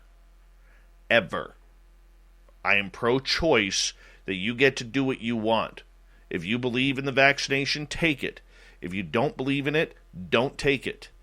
But to make accusations and then run out of my room without having an explanation, that's not fair. It's not fair to make accusations and then dip and run. That pisses me off. That's not fair. Okay? We keep this room open to everybody. I don't care about if you're a vaxxer or an anti-vaxxer. I don't care if you are part of the LGBTQ community or not. I don't care what color your skin is, where you're from, what your religion is, because we all come under the umbrella of enjoying the woo. All right? And this is why I sometimes hate doing this show. Because the minute I open my mouth about anything, somebody's got to slam me down. I am here every night of the week, 5 nights a week. And I keep my mouth shut on everything. Even the last election that happened earlier this week here in Canada, I kept my mouth shut. I wanted to speak because I was angry. All right? Very angry. But I kept my emotions in check. We have to be able to do our homework. We have to be able to do our looking into things. And when asking questions is wrong, or supporting people is wrong, then maybe we're not the show for you. All right? We're too sensitive these days. Way too sensitive. Everybody wants to rip a new one in someone. So if you want to take a shot at me, go ahead. But stand up and allow me the opportunity to speak back. Because I've never said a thing about vax or anti-vax. Ever. And I'm not going to be accused of bullshit like that. All right? Just pisses me off. It ruins a night. Absolutely ruins a night.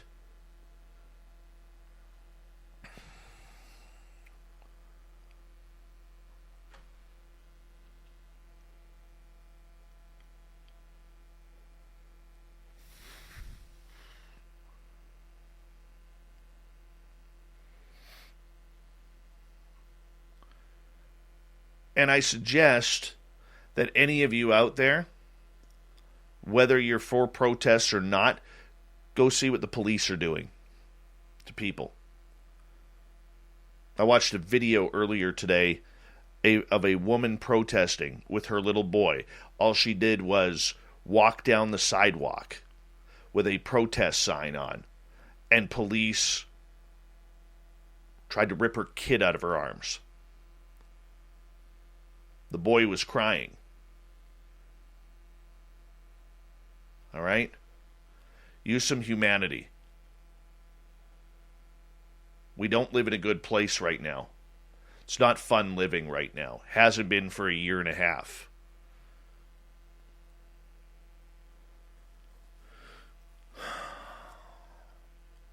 We're supposed to take care of the weak, help the weak, those who are destitute, those who need our help. That's what being a good citizen is. And today, if you have a differing opinion, you're accused of being something that you're not.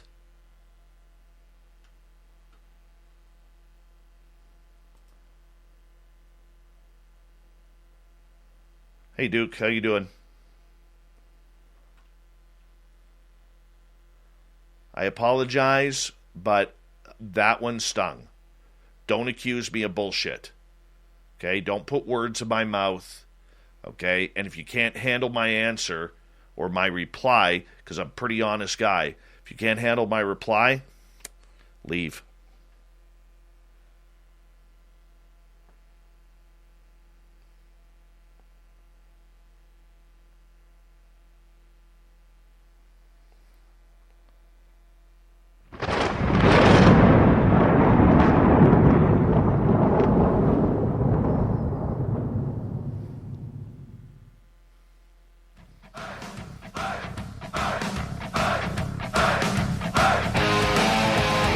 We passed the halfway point of Spaced Out Radio tonight.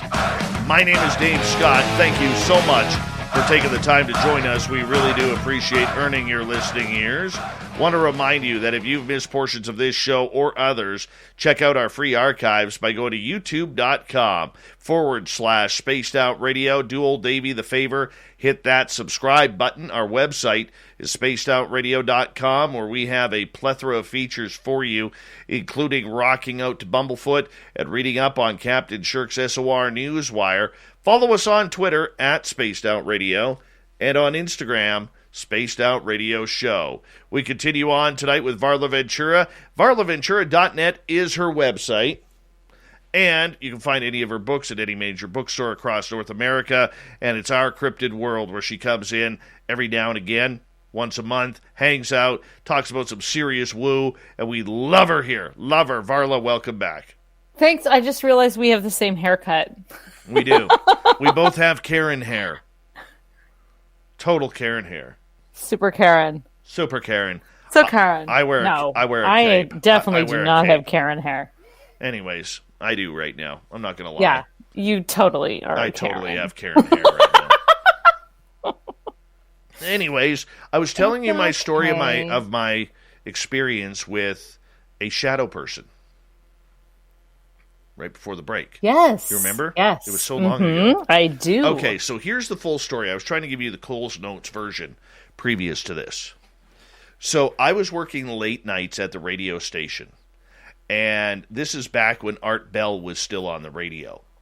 And I was listening to a show that he was doing on shadow people. And this is about 3 weeks before I had my incident. And I was like, this is so weird. Way, way too weird. So this would have been around 2005, 2006. So about 3 weeks after this Art Bell show, here I am coming home. It's in the fall. Okay, we have bears around our area. Every now and again back then. Not like where I live now, where you can see a bear almost every day if you wanted. But I came home, and I lived in a basement suite after my ex-wife and I split up. And so I would have to park on the road, and then I'd have to walk up the driveway, open up the gate to walk around the back of the house to get into my doorway. So here I am. I unlock the gate, and I can immediately see, as I'm heading towards the back of the house, that my sensor light on my door is on. Okay? So I'm thinking, okay, best case scenario, maybe a rat or a raccoon. Okay? Best case scenario. Yeah. Okay, worst case scenario. Slightly large rodent. Yeah. Worst case scenario, burglar, bear, cougar. Okay. anything, ex-wife, anything that can scare me at this point. Former mother-in-law. Anyways, so I kind of take the turn real wide, and there's a cement embankment behind as a cement barrier wall that kind of runs along the back of the house and onto the side. And so I kind of take that turn really wide, and I'm just kind of peering around this corner because I want to make sure that if I got to run for the hills because there's a bear there, that I could get back to my vehicle. Okay, at least I'd be safe in my vehicle. And I'm not the fastest runner at the best of times. Lord knows that, there's a lot of people with walking canes that could outwalk me, So, anyways, I start to walk around the corner, and I see my sensor light on, and I see this shadow person standing at my door, facing my door. And I just stand there stopped.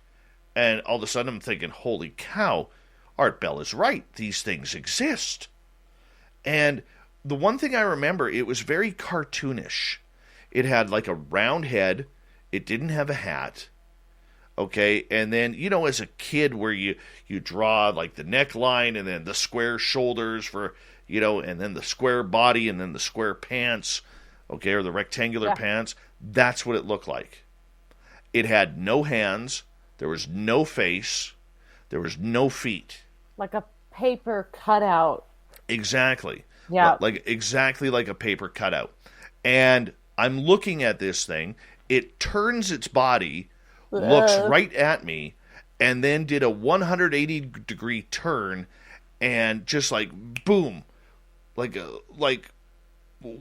watching an Olympic sprinter run as fast as it can. It ran right through that cement barrier wall and disappeared. And what was it doing there? Because it was at your door. Just standing there. So it must have thought you were home. I don't know. That's what I assume. Yeah, that's scary. Yeah. There's a good friend of mine who I'd love to bring him on this show with you sometime because he's absolutely fascinating. He's an archaeologist and he has all kinds of amazing stories, and he's also has a lot of extrasensory perception. And he told me the scariest thing I think I've ever heard, and it was a kind of a similar, like I think it was sort of a shadow person. That might be what we would classify it as now. But it was sort of like a cutout shape, but he described it as like having scribbles in it, and that it actually had this sort of kinetic energy in it, and it would follow him when he was a child and like chase him, like not chase him down the hall, like it wasn't running after him, but it would slowly progress down the hall, and he would run and hide in the closet, and it would come in and it would stand at the closet, and then it would leave as if it was just checking on him. It never harmed him, but it had this kind of shadow, like it had that kind of the feeling to it. I've never encountered anything like that intense before. So really, no, everything that I've had has been either someone I recognized or I wouldn't say something pleasant, but it wasn't. I mean, I like weird stuff, so I'm probably a really bad judge of character when it comes to these things. Could have been a demonic entity, and I was like, yeah, cool, you can lay here. All right, let's get to Tony's question. Why is it that ghosts and demons always reside in a basement? I know, right? It's always in like some dark, dank place. Maybe that's why it's closer to the earth. I don't think that's always true. There's lots of ghosts in attics, Tony. Plenty of attic ghosts. Hallway ghosts, bathroom ghosts. What's the weirdest ghostly encounter you have had? The weirdest, they've all been a bit weird, right? But nothing quite as exciting as a shadow person at my door that then turned around into, a cement wall. I did see an increase in paranormal activity when I lived in this attic apartment in San Francisco when my son was just a baby, and I saw quite an increase in paranormal activity after bringing him home from the hospital. Now, I will say that with full disclosure that I also saw a great lack of sleep after bringing him home. But I did see something kind of like weird and shimmery over his bed or his crib one time. And that only freaked me out in that, like, it didn't feel like something scary. It felt like something was looking at him. But as that protective part of you is just like, what is that? I have been, I've been kind of hit before. Actually, I've been hit a couple times. Like, one time I was hit on my forehead, and that didn't leave a mark or anything, but it left I could feel it all day where I had been like whacked in the forehead. Probably was like my grandma or something, just like, you idiot. Like, what are you doing? Whack. But I have been kind of like, pushed around a little bit. That's happened. Probably the absolute weirdest thing happened when I was a teenager and I was irresponsibly using a Ouija board alone in a basement of a haunted Victorian. That was pretty weird. The board sort of took on a life of its own, and it kind of ended up flying across the room, and a few other. The board said some pretty creepy things. So that's really the weirdest. Did I ever tell you my lottery story about a Ouija board? I don't know. I can't remember. Tell it again. All right. Speaking of Ouija boards, it wasn't a Ouija board. It was a spirit board because it wasn't copyrighted. Yeah, exactly. So it was, I believe, summer of 2013. Yeah, summer of 2013, and we used to go over to our friend's house. We called it the farm. This is where I had a lot of strange experiences there. It was like a mini ESETI ranch there, and here I am. We're all sitting around this spirit board. And the spirit board keeps pointing to me. It wants to communicate with me. Literally spells out afterwards, so we find out, says, you're going to win the lottery. And I'm like, okay, I'm not buying this. And I said, how much? And it was an odd number. It was 43 million. And I was like, okay, when? And it said, like, I think it was like 8 or 11 weeks from now. It was like 11 weeks, let's say, because it was a long time waiting. And I was like, okay. So I said, where do I buy my ticket? Same place you always do.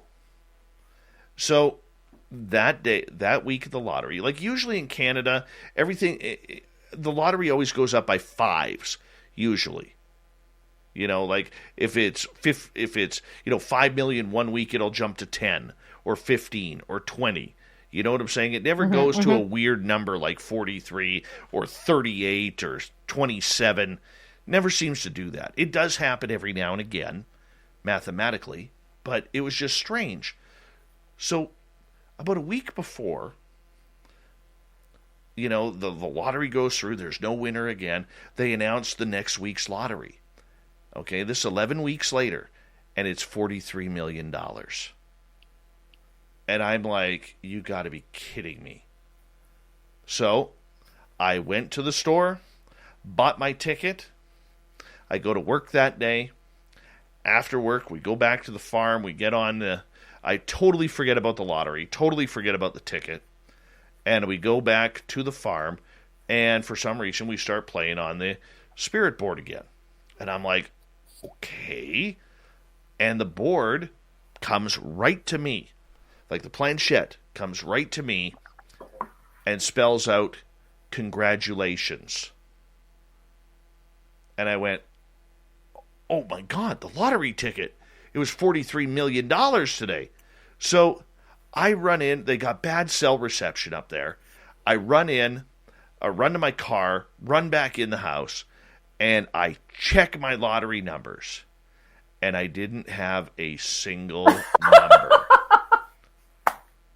Not a one. Why didn't you ask for the numbers? I didn't think I had to after it said I was going to win. All it said to me was buy the ticket, so I did, right? So here I am. I am mad now, okay?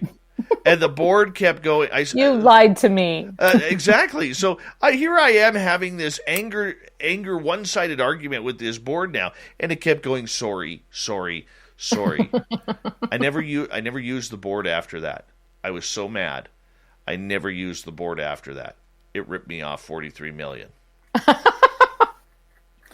But to be fair, you had already forgotten about it before the board reminded you again. So. Yeah, but the board coming straight to me and spelling out congratulations.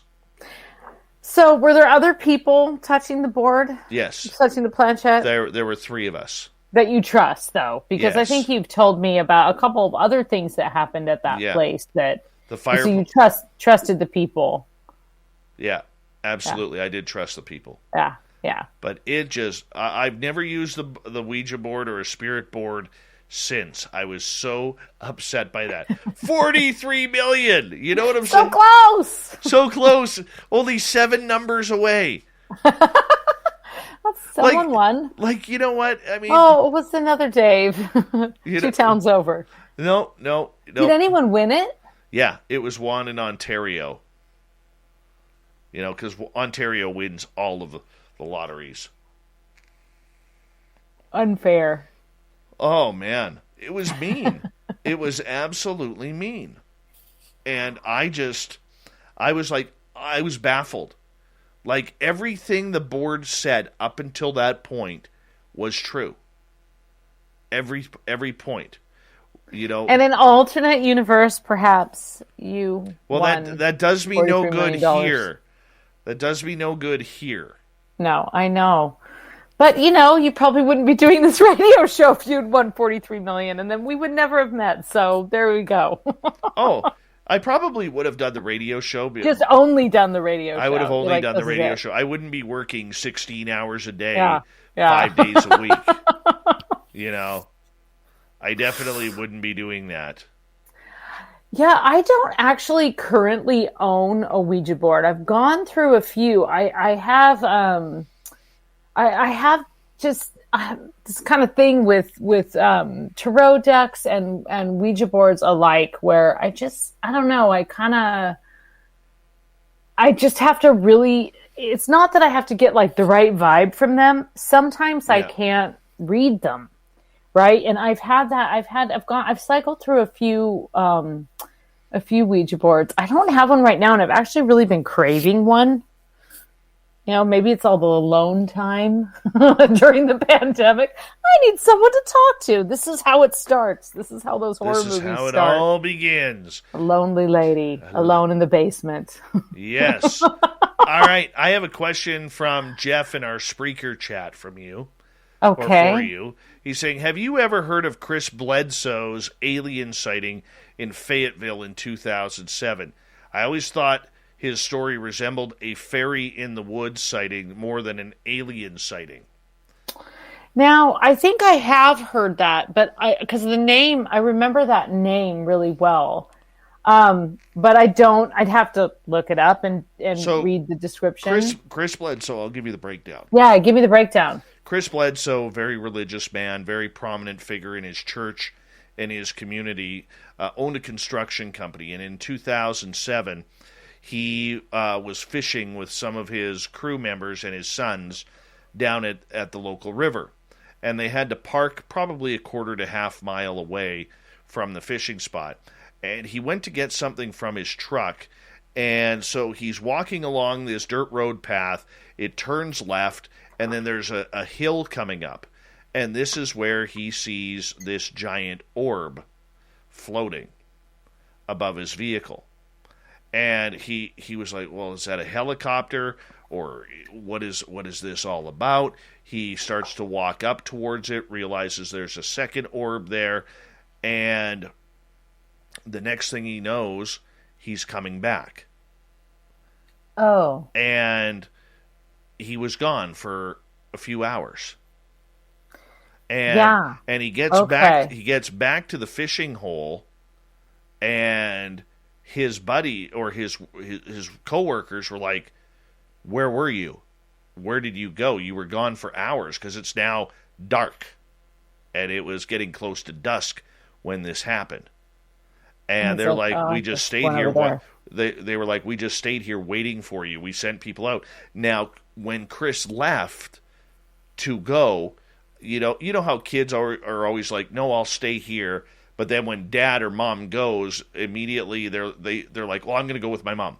I'm going to go with totally, my dad." yes. Okay. Well, that's what happened with Chris's boy. And when he got to that corner, he saw these little gray beings walking up the hill. And then the beings saw him and started chasing him. And he ended up hiding almost like in a briar patch by some trees and some wood. And these beings apparently didn't see him, or that's at least what we think happened. And like, they were worried, they were scared. And Chris didn't know what was happening because, he was out of it. He was in the orb. He was gone. And then Chris started an argument with his team. He's like, "Guys, I was only 20 minutes. I walked up to my vehicle. I come back, and it's 20 minutes." They're like, "Chris, it's 4 hours. Look at your watch." Right? And that's kind of what started the whole Chris Bledsoe affair, where he is one of the top contactees that's being studied by universities, by the United States government. The Vatican has looked into him. And everything. It's been absolutely crazy. Well, that and other stories that are similar, in particular with the little gray beings that are sort of nondescript, usually smaller than a human. I've seen drawings in old fairy books from like the Victorian era of things that look not unlike the sketches that people make of these grays or whatever you want to call them.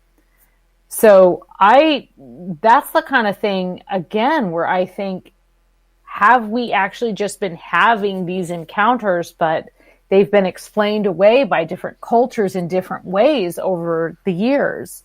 And the time, that time slip, that whole kind of like absence of time, that's a signature characteristic of falling asleep. And also, Dave, all those warnings about not falling asleep on the fairy mound and not going in certain deep, dark places of the woods. And, I've thought that actually, I often thought that was a way of sort of keeping people away from like toxic plants and things like that to a certain extent. But I mean, it could also be that is, stay away from the ley lines, because that's what, these kind of beings are attracted to. I actually find that very fascinating. And I think that the kind of modern UFO community probably doesn't look at the fairy kingdom as much as people who look at the fairy kingdom are looking at the modern UFO. And I am not here to say it's one or the other. I just think there's some amazing parallels that are pretty difficult. I mean, it kind of comes down to vernacular and then whatever's happening in the times. So it may be an encounter on a lone dirt road, or it may be an encounter on a lone dirt road. It always seems to be a lone dirt road. It's just like happens all the time, right? Or like the top of a precipice. I mean, the thing, I have had a couple of UFO experiences myself, and they have a different feeling to me than some of the paranormal encounters that I've had. Not necessarily a negative, but I did have one UFO experience when I was a teenager that we ran from. So I guess that counts as being freaked out, right? And scared. If you're like, let's get the heck out of here. Like, we know we shouldn't stay here anymore. It's getting closer. But so I'm certainly by no means saying they're all the same thing, but there's a lot of interesting parallels, I think, especially with the way that some of those creatures are described. They sound a lot like some of the fairies. Varla, I'm going to get you to hold on right there because we have Varla Ventura for another half an hour here on Spaced Out Radio. At the bottom of hour number 3, it'll be Dave 101. UFOs in Canada. There's some BS going on, and we're going to talk about it. Uh-oh. Spaced Out Radio continues right after this.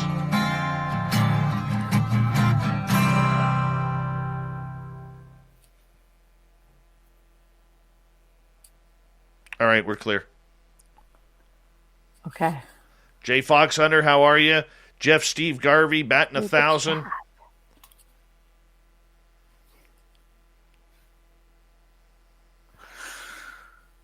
Mr. Cowley, welcome back to the show. Oh, Mr. Cowley loves his spaced out radio. That's all I got. That's pretty good. Mm-hmm. I think so. It works. It totally works. Pretty close to the original. I realize I mean, you can't do Ozzy too much, but yeah, you can't have too much Ozzy is what I always say. Oh my God, my son has been driving me nuts about Ozzy and Black Sabbath, and I've never really listened to Ozzy or Black Sabbath. Not that I don't like them, but I've just never really got into them. And so he's been drilling me lately, and I'm like, I don't know. I said, son, go on YouTube. You know more than I do, right? Go on YouTube. Type in War Pigs. Oh, I love that song. Tell them to type in War Pigs. Come on, let's sing it with me. Ready? Generals gather in their masses. Just like witches at black masses. Evil minds to plot destruction. Sorcerer of death's construction. I think that's the words. Oh, Lord, child. In the fields of bodies burning. As the war machine keeps turning. Oh, yeah. There we go. It's pretty good. Can Varla sing Dankeschön for us? No. Dankeschön. Varla, Dankeschön. I cannot. Mm-hmm. That's all I got. Donald Stevens, how are you? That's all I got, too. That's all I know of it. I mean, that's... Terrible Times, how are you? Welcome.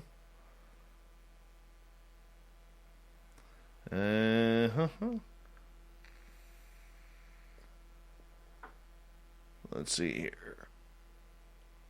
I only sing twice. Actually, 3 times on this show. I sing for Mr. Cowley. I sing for Square Hammer. And I sing for, what's her name? Zoe Buttercup. That's it. I go like 3 amigos at Zoe Buttercup. My Zoe Buttercup has the cutest smile. And then of course Square Hammer. That's after he's named after a ghost song. So, are you on the square? Are you on the level? Are you ready to stand right here, right now? Now the song says before the devil, but I say before your Davo. Right? Oh, yeah, I heard you sing the Davo part earlier. Yeah, so I know I'm not the best singer. I know I suck, but that's okay. It's my show, and I'm allowed to do it. Yeah, do whatever the hell you want. It's my party, and I can cry if I want to. That's right. Exactly. What'd I miss? Nothing. Time slip. Sorry, time slip. Time slip for sure. All right, we got about 2.5 minutes here, or 2 minutes. Now we got 2 minutes. What are we going to do? Where do we go? What do we do Where for do 2 we minutes? go now? Ah! Where do we go? Where do we go now? Where do we go? You got to update your bio. You need to update my bio. I'll write you a bio. I have a not updated bio I can send you. Hi, Chillin' Villain. How are you? Because the bio I use still has that your book is coming out in 2018. Yeah, I've sent you a more recent bio. Have not. Surely. You have not. I shall send it to you. There's my man, Super Quest. Super Quest will be on the round table tomorrow night, hanging out with us. Well, I've written a more recent bio. I may not have sent it to you, but I definitely have it written. My God. The writer can't even write her own bio. No, it's written. I just can't email it, apparently. It's been written. Mm-hmm. 2 years now. I didn't realize you had an old bio. Yeah, I'm probably going to need a new one. Yeah. Varla is an awesome singer. Varla Ventura is she loves gnomes. She loves the best. She's the best, and she loves gnomes and shadow people. Yeah, and she will literally puka the hell out of you. Easily. She will puka the hell out of you. Hi, sweet Susan B. How are you? All right, chat room's moving fast. If you got questions for Varla, retype them in the chat room if you don't mind. It's your fault. Help us out here. Yeah, help us out. Help a Davey out. Help a Davey out. All right, big thank you to Spooky, to Michelle, G West, Dirt Road, Sally, Ibarata, and Andrew for the amazing super chats tonight. Very much thankful for your love and support of Spaced Out Radio on a nightly basis. Good morning to you, Joey Hayes. Thank you to all the veterans who are tuning on in. We love you. You always have a safe home here. And, of course, to all of our regulars, we love you and thank you for being here, having a good time with us. Here we go, everyone. 3 seconds.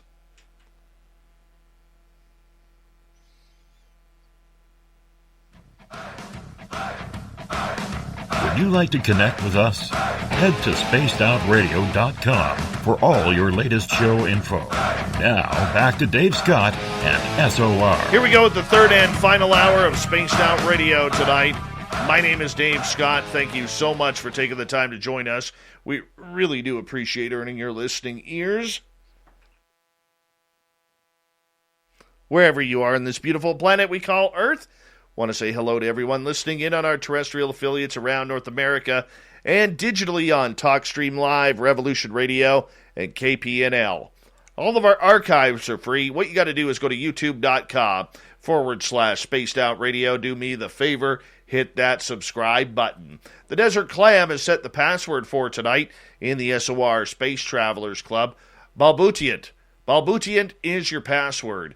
Use it wisely, Space Travelers, as the Clam sets the password each and every night right here on Spaced Out Radio. Our website is spacedoutradio.com, where we have a plethora of features for you, including rocking out to Bumblefoot and reading up on Captain Shirk's SOR Newswire. Follow us on Twitter at Spaced Out Radio and on Instagram, Spaced Out Radio Show.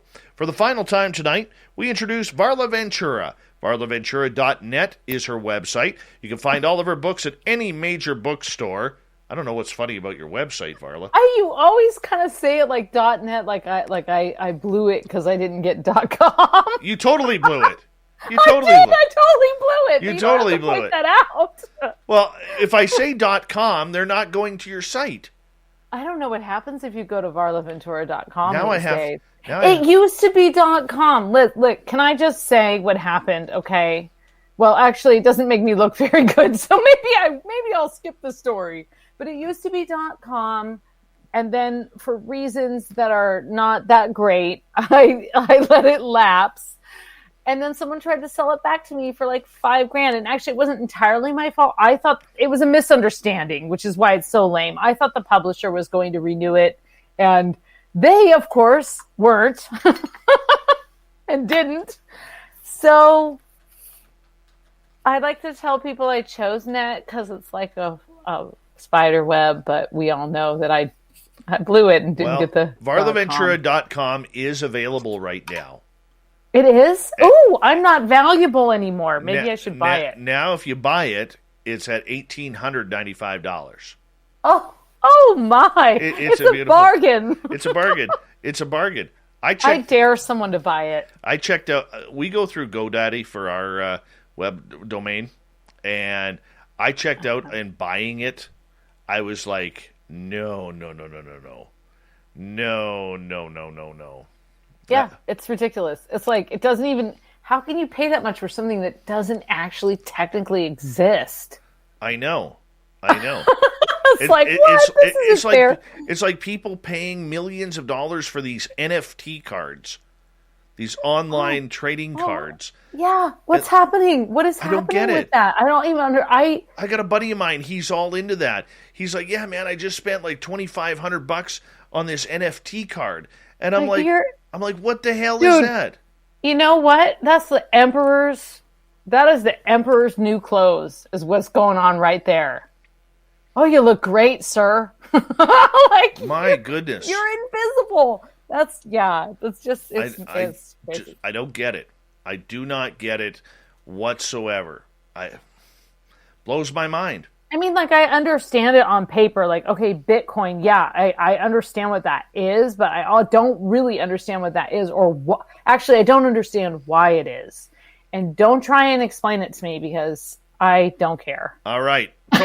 Tony wants to know, have you ever traveled to West Wales in the United Kingdom? I have not, but actually Wales is on I'm trying to plan a trip right now, COVID willing, to Wales, and it'll be Wales, and then I want to take my son on the ferry over to Ireland that way. So I haven't, but I'd like to. Where would you like to go to search for cryptids? If I could go anywhere outside in the world? Outside of North America. Give me your top 3. Okay, outside of North America to search for cryptids. Russia. What do you want to see there? Anything. I'd like to go into into the Siberian forests and take a pulse or two there.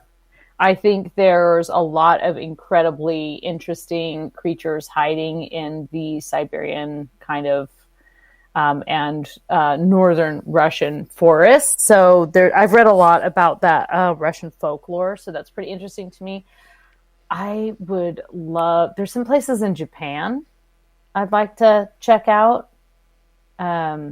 This is probably horrible and morbid to say, but I totally want to go to that suicide forest. Me too. Yeah. Okay. Me too. Okay. Right. Yeah. Okay. Yeah. I'm in. And then I'm in on outside that of North America, Las Vegas. That doesn't count, right? That's nowhere. Yeah, and actually, I think Central or South America. I actually have quite a few friends. When I lived in San Francisco, I used to go to this place all the time, and it was like a little gathering, and we would share kind of stories. And a lot of the people who came were from Central America, specifically several people from El Salvador, and they had some really interesting cryptid stories about legends and things that were out in the fields and stuff. So that I would put that on my bucket list. If I were to go anywhere, I would love to go to Russia to see if the woolly, me too. To see if the woolly mammoths are still there, because I think they are. Okay. I do believe they are there. I would love to go to Iceland to see to see the little people, the little gnomes there. Yeah. Or the Those leprechauns. are the fairies. Those are totally the fairies. Yeah, I want to see that stuff. They would see you. Yeah. And I just have always been interested in it. Good choice. I would love to. And I would love to, I cannot believe I'm saying this. Okay. What are you going to say? I would love to go to South Africa to look for a megalodon. And okay. right by that seal island. That is definitely not what I thought you were going to say, but okay. Yeah, I would love to go look for a megalodon. The ship would have to be at least 250, 300 feet long. At least. I'm not getting in some dinghy where great whites are jumping 10 feet, No, 15 no. feet out of the air. No, you need a water fortress. Yes. I need Oh, an yeah. American warship to go on and go look for these mega sharks that I are can't out there. believe you actually are saying that. I know. Yeah. Because but since you said that, and we have so many Australian listeners, obviously we want to go to Australia, and in particular we want to look for mermaids in Australia. No, but everything kills you in Australia. And there's not mermaids don't necessarily. I know I said earlier that they were evil and they probably would kill you, but I've heard a lot of great stories about mermaids from my Australian friends, and mermaids being very helpful. No. And guiding you back to you do want to go there. Yes, you do. No, I don't want any part of that. Glass bottom boat, man. You go on the mainland of Australia, everything wants to kill you, from the snakes to the bugs to the kangaroos. Okay? Can our Australians weigh in on this? Yeah, you cannot dip your toe in fresh water, because the crocodiles and the bull sharks that are swimming up that region are going to kill you. Okay, the spiders are going to kill you. They got snakes coming out of the toilets, giving your hiney a little lick before they bite you in the balls. Spiders will kill you, and I don't know if you have venomous spiders where you live, but where I grew up in California, there's all kinds of things like that could kill you. Rattlesnakes, there's poisonous spiders, there's, black widows and the brown recluse. Nope. All I'm saying is, like Ozzy Steve says, kangaroos in kind, Dave. They'll all kill you. Okay, well, Absolutely. You can't go in any water there, because the sharks will get you. The crocodiles will get you. Can't go in the ocean. Can't go in any water anywhere. Can't go in the ocean, because there's about 45 different species of shark that are waiting for some fat Canadian to come on in the water and jump on in. A beacon of light. Oh, Michelle here in Australia says, only magpies really want to kill you, Dave, and the box jellyfish. See? Oh, yeah, the box jellyfish. Yes, one must be very careful. Absolutely. It's a death trap down there. The animals are a complete death trap. It's terrible. Not going. Totally want to go. Totally not going. Totally going. I would 1, 2, 3 going. I would also like to go to. There's no way you could ever get there, but the Congo, to see if Mokele Mbembe, the big dinosaur, is still there. Yeah. But the problem is that area is so unsafe with tribal warlords and everything. I would say I can't think of anywhere I wouldn't want to go, and probably would go if the opportunity presented itself. Mm-hmm. But I do think there are places that I would feel unsafe traveling by myself, in particular if I was going deep into the woods alone. And those include my home state, Like there's lots of places around here I wouldn't go. No, there's just too much that could kill you. It's the humans that bother me. I'm way more afraid of some creeper dude than I am of a megalodon. Honestly. No. I'm not taking that chance. I am not taking that chance. You put it on your list. I did put it on my list. I didn't say megalodon. But hey, I have. I was like, chill. Let's go to Central America, man. And you're like, yeah, let's go to. I definitely. If I go out for hunting. this, we are bringing the USS Missouri out of decommission. We're loading up the cannons, because if Megalodon comes to try and bite the ship in half, okay, we're going to blow that sucker right out of the water. We are. All right. I would feel safe on there. Yeah. Okay. I would feel safe. And not going in any helicopters over water just in case there's trouble. Okay. Because that means you're going to die. Right? One way or another, helicopter crash or shark landing in shark-infested waters, you're going to die. So, got to stay on the ship. It's got to be the minimum size of the USS Missouri, just as armed, and then I'll go look for Megalodon. Yeah, okay. Sounds fun to me. Yep. I think it works. Can I get a balcony suite? Maybe. But we're going. We're going. Yeah. Make it happen. Those are mine. Those are Flee. mine. And then everything else in Australia will kill you. It's just Sounds that simple. good. Sounds fun. All right. Evil Jim. Varla Ventura, will you help turn me into a living Japanese mummy? No, I will not. She'll be on trial for murder then. Murder. And it says living. He doesn't say living. And I have some ideas about how that could work, but no. All right. No, Jim, I can't. I don't even know. Oh, I think he just wants to be wrapped very tightly in bandages. That is a very twisted fantasy right there. It says living Japanese mummy. It says the glow-in-the-dark ghoul of Skylight Boulevard Santa Cruz. Maybe this is what he wants to be, a glow-in-the-dark one. Oh, yeah, that's easy. You just paint the bandages. Just roll with it. Get it? Once bandages, again, roll. Again, way above my pay scale. Way above my pay scale. Varla Ventura. I'm going to need an advance on that one. Yeah. Okay. I need to see your money up front, Jim. In North America, outside of the popular one being Bigfoot, what do you want to see cryptid-wise? Give me your top three.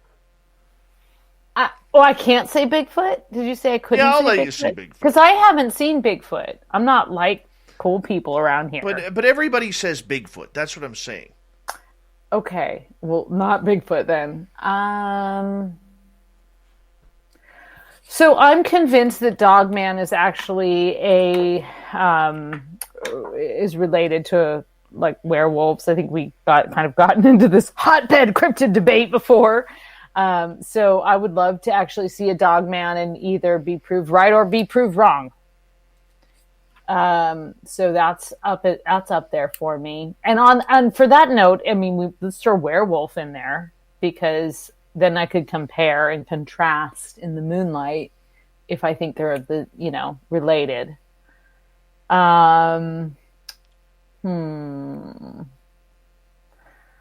don't know. What else would I want to see? I guess I can't say Bigfoot. Everyone says Bigfoot. I'll let you have Bigfoot. I would love to see Bigfoot. I've never seen Bigfoot. Bigfoot. And I'll tell you, it's not like I haven't been places where there have been Bigfoot sightings. I mean, yes, I lived a good portion of my life in a city, but I spent a lot of time as a teenager in particular in the woods and in some really, really abandoned old growth woods where honestly all us teens should have been slaughtered where we were by some bear based on the lack. I mean, this was before cell phones even. I don't even know what we were thinking. And I feel like going back there would be, there's a particular place in California that I think definitely could see some Bigfoot there. But beyond that, actually, the other night I had this really kind of freaky dream, and I woke up thinking, like, I wonder if that's what Mothman is. I wouldn't mind checking out the Mothman situation. I find that pretty interesting. The first time I heard about some of the Mothman stuff, I actually was very skeptical and was like, what? That's ridiculous. And then I dug a little bit deeper, and then, oh God, is it Lyle Blackburn? It's Lyle Blackburn, yes. Right? Yeah. Then I paid attention to some of the things he was working on, and the stories when you read the stories, they're not as crazy as they seem if you just see like the Cliff Note flash version of what Mothman was. And it's also very interesting that a lot of the Mothman stuff kind of happens around this area that was like this abandoned, I can't remember what it was. It was like some kind of abandoned factory plant, toxic waste place. So Mothman, let's go with Mothman. Or Mothwoman. My 3 would be Dogman. I want to see Dogman. Yeah, and then you'd be like, whoa, that's what a werewolf looks like. I do not want to get close to it, but I do want to see a Dogman. Like, you want to see it, like, galloping off in the distance, right? Like, across the meadow, away from your tent. No, I would even go I just want to see it from my vehicle. I want to be driving down. I want to be driving down one of these freaky roads.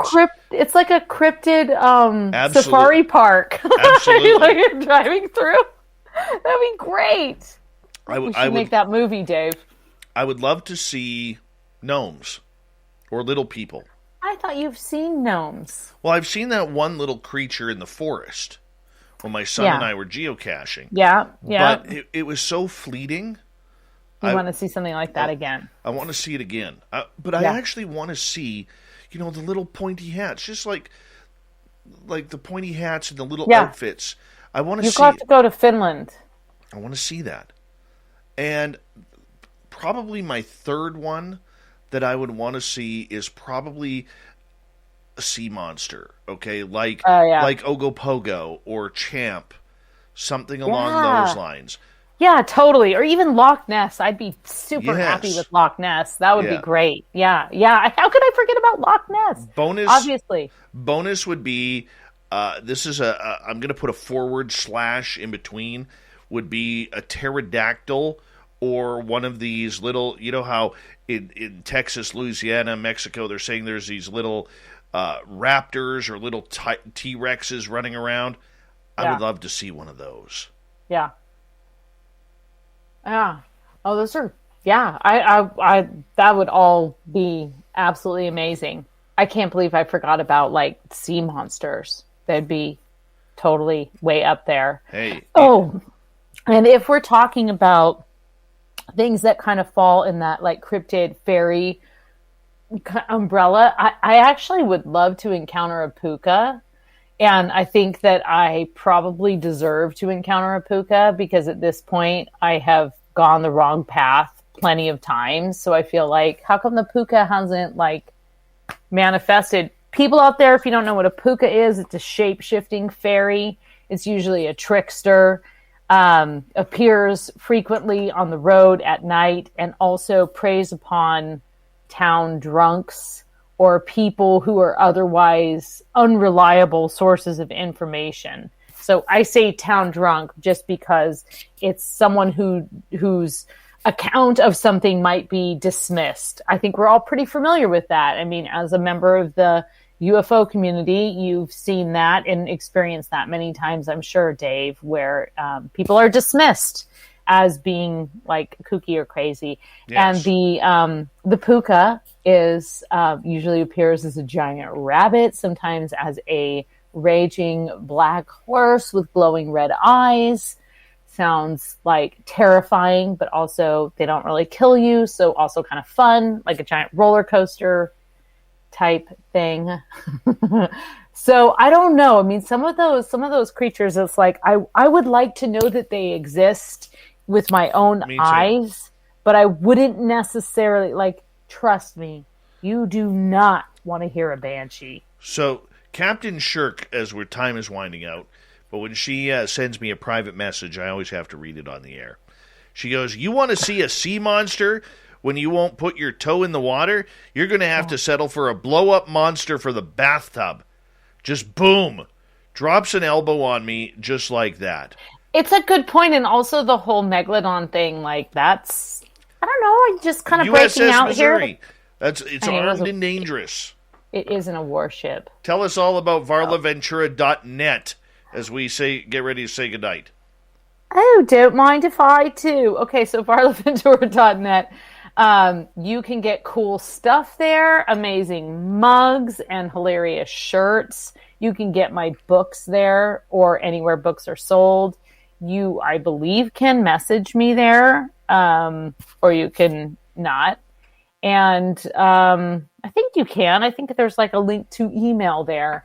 And that's where I kind of put big announcements. And then on, you just follow me on Facebook or like me on Facebook or whatever it is. And that's where I put more current announcements. Although I completely forgot Facebook existed this week. So I haven't been on there at all. Yeah, you can find me, wherever you search my name and I show up, except for at varlaventura.com. Right on. Now, next month, when you're on the show, you'll be on a week earlier. But Varla, we absolutely love you here on Spaced Out Radio. VarlaVentura.net. Get all of her books at every major bookstore. Coming up next, Dave 101. What's been hiding when it comes to UFOs in Canada? I got you covered next. We'll get to the news and the thought of the day as well. Stay tuned. Spaced Out Radio continues after this.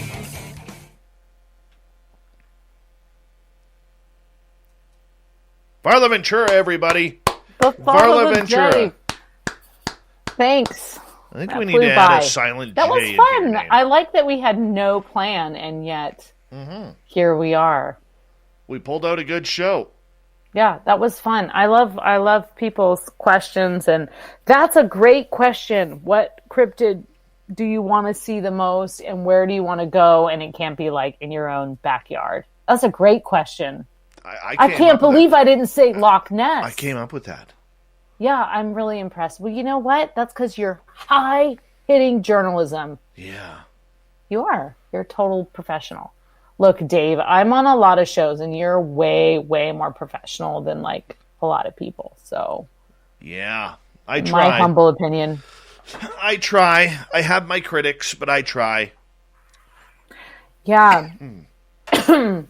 I think if you did it like you did like Scandinavia kind of, and then up into like Finland and the most northern parts of Norway, if you did that around the solstice, the summer solstice, when it never gets dark, and then you like cruised on down into Russia after that, and then you sort of like, if you did it like a big, long, slow, like a 6-month cycle, and then ended up in Ireland for Halloween, like then I think you'd have to see all the things. There'd be so many little things.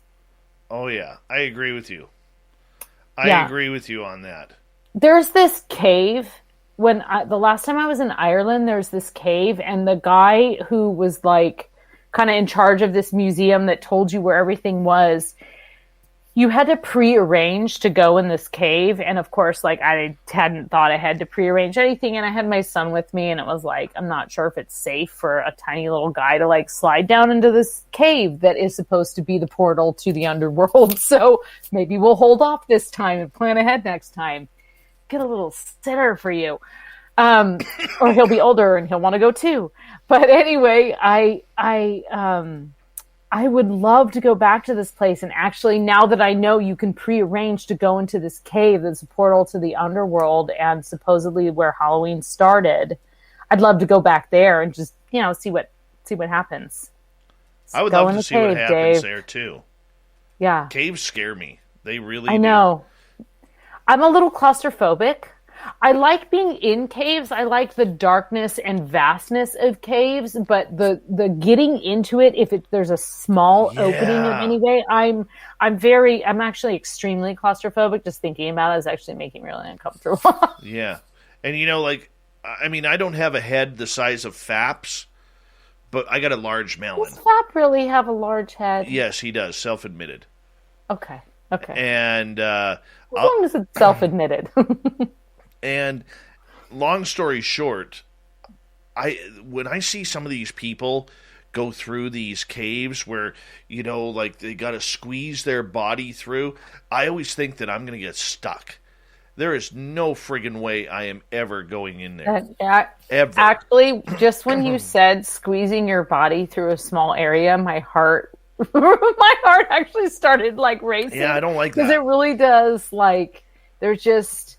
I have been in some of those like caverns, where you like they do the tours and stuff, and I've been in those as a kid, and I've been in like caves that have a larger opening, where you can kind of like wander around. But I don't think I could go in anything. There's no. And you see all the caves up here in the mountains here, you don't go in. Because they're like old mines that could collapse? No, it's the big cats that use them as homes, the grizzly bears, the black bears that use them as homes. Yeah. That's a good reason to not go in. Not going in there whatsoever. I got a minute to go here. Okay. Much Bye. love. Love you. Thank you. Take care. And our audience loves you too, and they think you're the best. But they're the best, really. You got great teeth too, by the way. Great teeth. Look at those teeth. Kind of sharp, yeah. All right, buddy. You take care. Okay. Bye. Bye. Varla Ventura, everybody. How awesome is she? Thank you, Cat Chaser, for that super chat. Thank you. I'm going to sneeze here. Hold on. Sorry about that. And thank you also to Michelle in Australia. Thank you to G West, Dirt Road, Sally, Ibarata, and Andrew for the amazing super chats tonight. Thank you to all the veterans tuning on in. And we're going to kick off things with the Dave 101 coming up here momentarily. So let's hang on out here.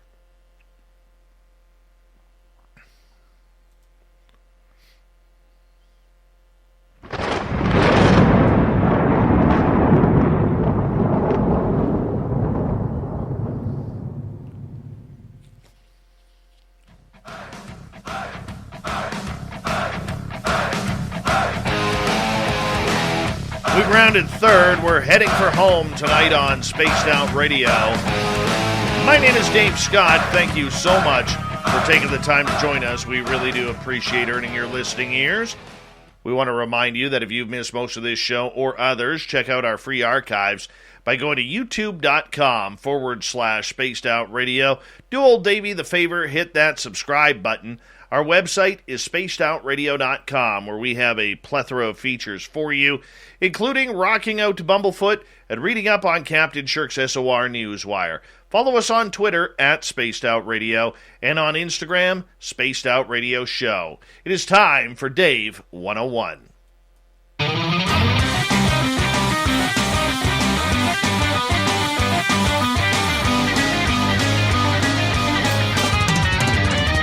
It's time for Dave 101.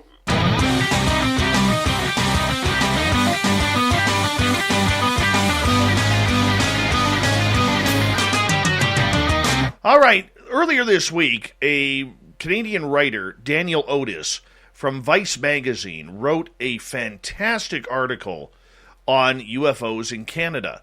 His main focus was of a civilian investigator named Chris Rutkowski. Now, many in the UFO field may know who Chris Rutkowski is. He's been around forever. He has been providing statistics over the years, very, very detailed and oriented, about Canadian UFO sightings annually. But is there a little bit of controversy surrounding the work of Mr. Rutkowski?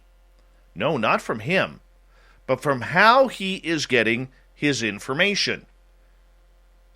As Daniel Otis put out, Chris Rutkowski, and I'm going to quote from the article here, one of the country's most prominent ufologists, has been covering Canadian cases for more than 30 years, but has never fully disclosed the ties.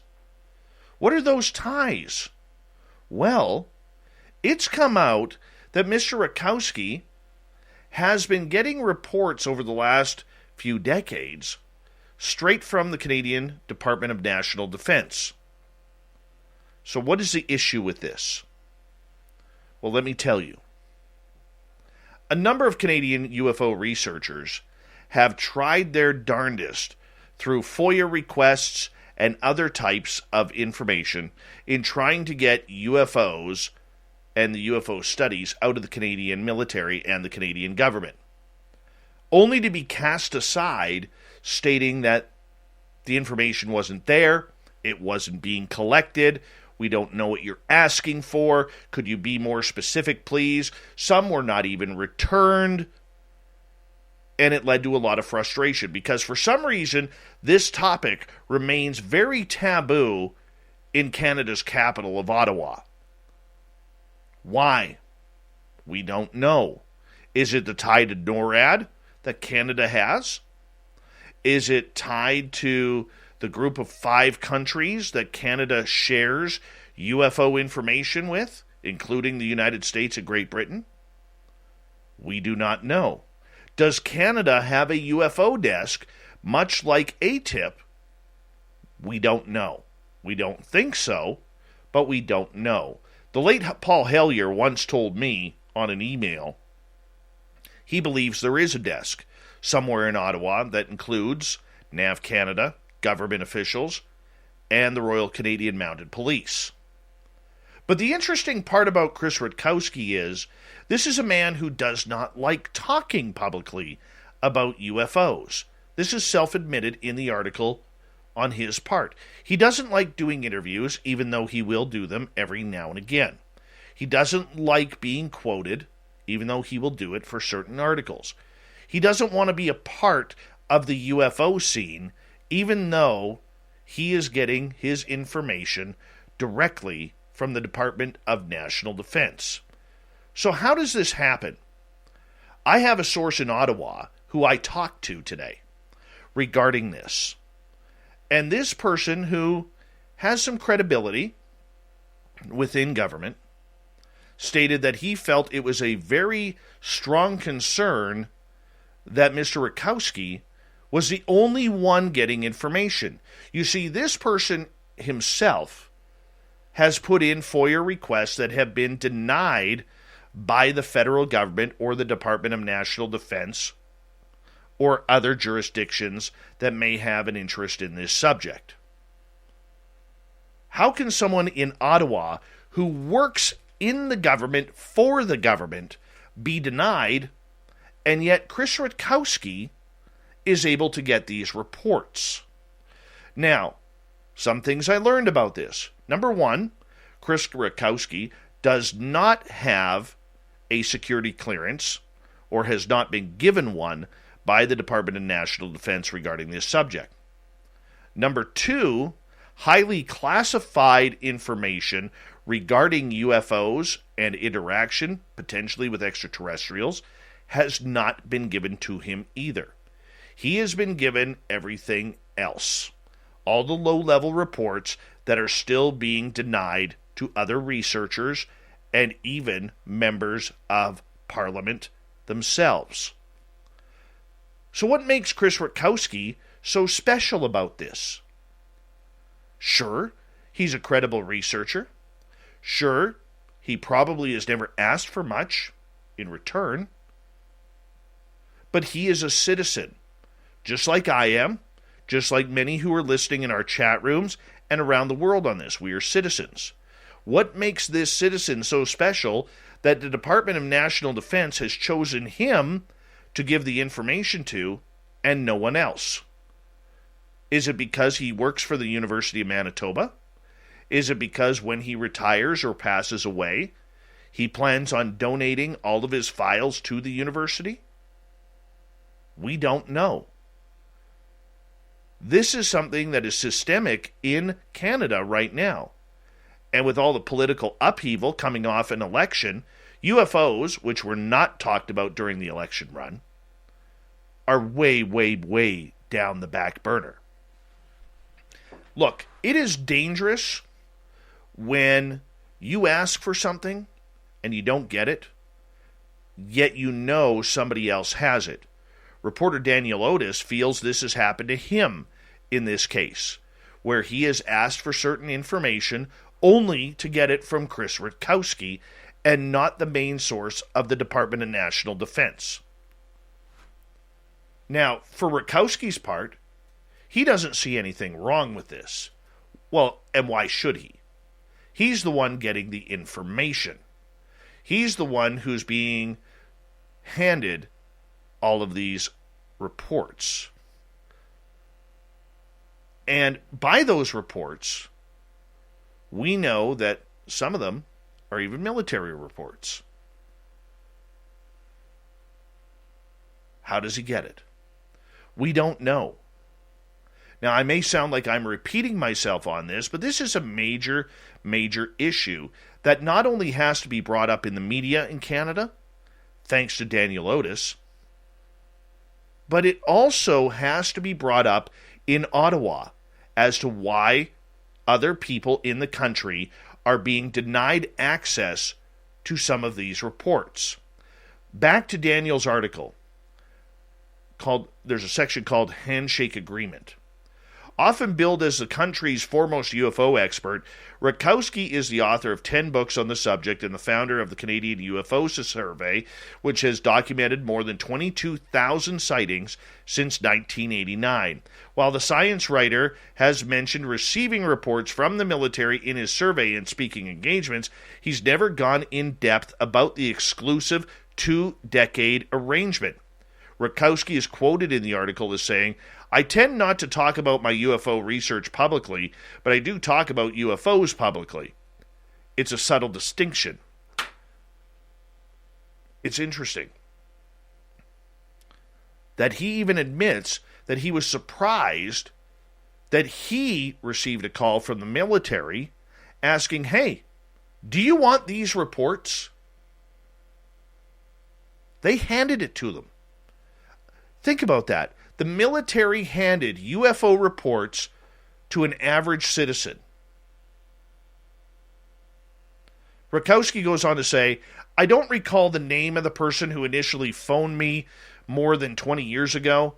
All that was discussed on a brief phone call was verification that I was the person that had wanted to receive UFO reports." Now, a spokesperson for the Canada's Department of National Defence in this article that Daniel wrote described it as a handshake agreement with a known responsible and published researcher of UFOs. That's been passed to Rutkowski. Rutkowski says, "I have no illusions that I receive all official UFO reports. I receive relatively low classified reports with no security concerns." He goes, "I didn't start out wanting to be Canada's UFO expert. I just plugged away trying to understand what was really going on." Now, Rutkowski's a smart man. He holds a degree in science and education from the University of Manitoba. Still works for the university in a communications role. But why can other Canadians not get their hands on these reports? What makes him so special? Look, I'm not trying to take down Rutkowski as a person or as a researcher. He has done great detailed work. He's been on this show a couple of times. But it should be grating all Canadians and other researchers who've been denied access to those same reports, including the writer of this article, Daniel Otis, Grant Cameron, Ryan Stacey, Victor Vigiani, to name a few. The military says the decision to provide Mr. Rutkowski with these reports was an informal process and was done as a courtesy to encourage Mr. Rutkowski in his research for his fiction novels, a spokesperson said. Why would you give real reports for fiction novels? There seems to be something missing here.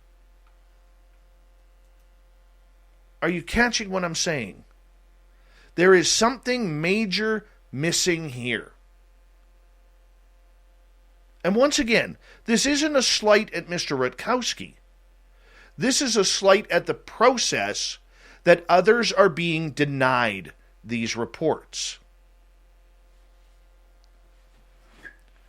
What is so special about them? Why can't I have them? Why can't Daniel Otis have them? Why not put out a press release for anybody in Canada, or the world for that matter, that could have them? Look, there is a lot of UFO secrets in this Canadian world. We know they don't talk about it. And the Canadian government is famous, doesn't matter which party is in, is famous for if we don't talk about it, it doesn't exist. And as relaxed as most Canadians are, they go for it. They fall for it. It's okay with them. We also know that the RCMP are very involved in UFO reports that they end up turning over to NORAD, which means that every Canadian who files a UFO report with the RCMP will have their information turned over to both the Canadian and American military.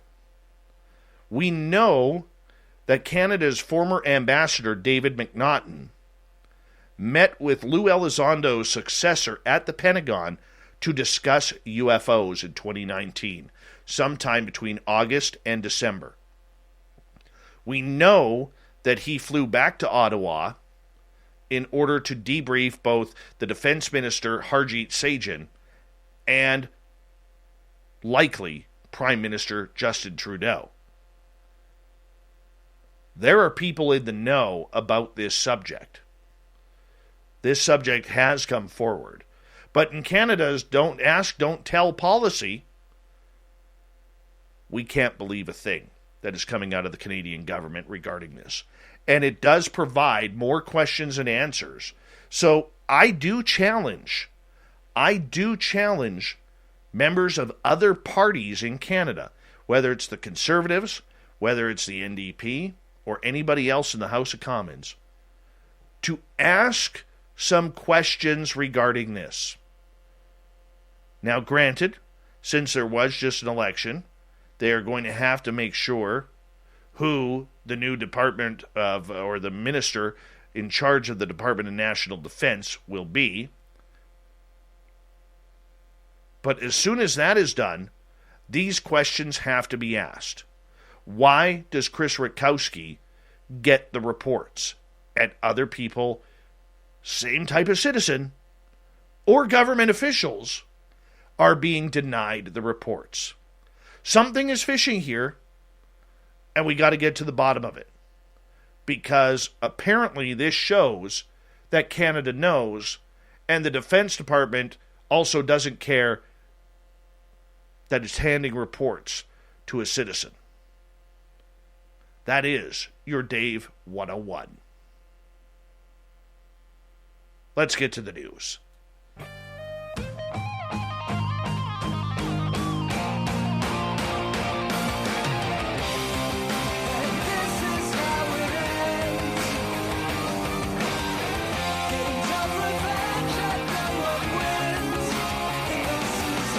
The news is always changing. That's why we bring you the SOR Newswire at the back end of every show, where we get to the weird, the strange, the wacky, and sometimes the pretty odd. Yep. Here we go. 2 men were caught trying to enter New Zealand with a truck full of Kentucky Fried Chicken and $100,000. The men were arrested at the Auckland border after police noticed a suspicious vehicle attempting to make a U-turn and speeding off to evade them. Auckland is under a level 4 lockdown, and it prohibits restaurants from opening and requires them to stay home outside of essential needs and services. Police were patrolling the back roads near the outskirts of Auckland and did eventually pull the men over. The pair told police that they were heading to Hamilton, a city about a half-hour drive from Auckland. Sorry, I missed that. And Siri thought I said something there. They searched the car, and what they found in the trunk was literally pounds upon pounds upon pounds of KFC. They found $100,000 in cash and empty ounce bags. I think they're drug dealers. According to pictures, the KFC haul had at least 3 buckets of chicken, a large amount of fries, 10 containers of coleslaw, and other menu items as well. Holy coleslaw, Batman. That's horrible. Who writes this? Not to mention the 100,000 in New Zealand money, which equates to about 70 grand US. The men, aged 23 and 30, were to appear in court at a later date for breaking lockdown orders. The level 4 lockdown is set to move down soon to a level 3, meaning that residents will be permitted to commute to work and school. The rest of the country is at a level 2 lockdown, so restaurants and bars are open, and residents are allowed to leave their homes. According to the Ministry of Health, Auckland currently has 35 active COVID-19 cases. In Auckland, 86 people have been charged with a total of 90 offenses regarding the level 4 lockdowns. That's not the only craziness involving KFC. Back in October 2020, a man fired shots into a Kentucky Fried Chicken over the wrong order. That's taking your chicken just a little too seriously, is it not? Moving on, imagine the panic in this father. A dad jumped right into action when he realized that his young toddler was playing with a huge tarantula that was caught on video by the family's backyard camera. David Lehman of Tucson said he walked in the backyard earlier this month. He noticed his 18-month-old daughter, Blake, was sitting on the ground playing with a coffee can. When he asked her what she was playing with, her response, in a cute toddler way, bug. She's just learning how to talk, you see. She's 1.5. Right now, there's a bunch of beetles everywhere, so when she said bug, I'm thinking, oh, cool, you caught one of them beetles. Oh, no. No, not at all. When she showed her daddy what she had caught, it wasn't a bug. It was a giant tarantula, about the size of the baby's hand. As soon as Blake shows Lehman the bug, Lehman immediately screamed and jumped, leaving his kid there, knocking the coffee can out of his daughter's hand. And then the baby grip kicked in. She didn't let go. Yep. No words, though. Hey, baby's safe. Nobody got bit. Tarantula's still alive. Run off somewhere. Now it's probably in the kid's closet. Who knows?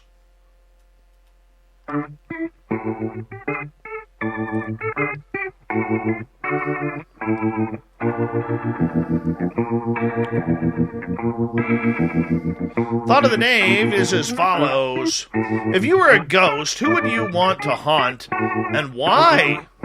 Start with Cassie. All of my exes who don't live in Texas and my ex's new wife. I'd make her crap herself. Oh, Cassie, that's a little rude. Nikki, evil little laugh. What a thought. Ooh, what a thought. The amount of people one could screw with. Vincent, I'd haunt Dave Scott with the smell of bacon and eggs with coffee right before summertime. Terrible, Vincent. Terrible. Carol, there is only one person I shall not name, but as Cassie said, I would make them crap themselves. What's with all the crap? I don't know. Catherine, haunt my ex. Always leave all their cabinets and drawers open. Chris, the local chicken joint. Smell of fresh chicken nuggets is my heaven. Anne, I'd haunt really bad ghosts back.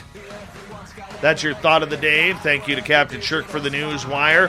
Thank you to everyone listening to the thought of the day and everything. And of course, Varla Ventura being an awesome guest once again. We got Mr. Ron Bumblefoot Thal rocking in the background with Little Brother Is Watching. Bumblefoot is the official music of Spaced Out Radio, rocking us in and out of every single show. Get your horns up for the guitar god himself. Special thanks to everybody listening in at work, at home, in your cars, wherever you may be. Thank you to everyone in our chat rooms tonight. YouTube, LGAB, Facebook, Twitter, Twitch, StreamYard, and on Twitter at hashtag Spaced Out Radio. Remember, this show is copyright by Spaced Out Radio and SOR Media Ventures Limited. Thank you so much for choosing to share your evening with us, because together, my friends, make a mistake, we're watching. We own the night. Mr. Bumblefoot, we need a favor. We need you to take us home.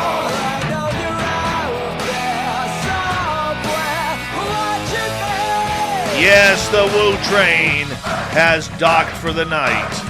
But soon, my friends, we shall ride again. Your seats are always available. Your tickets never expire. And if you want to bring a friend, we've got room for them too. Good night.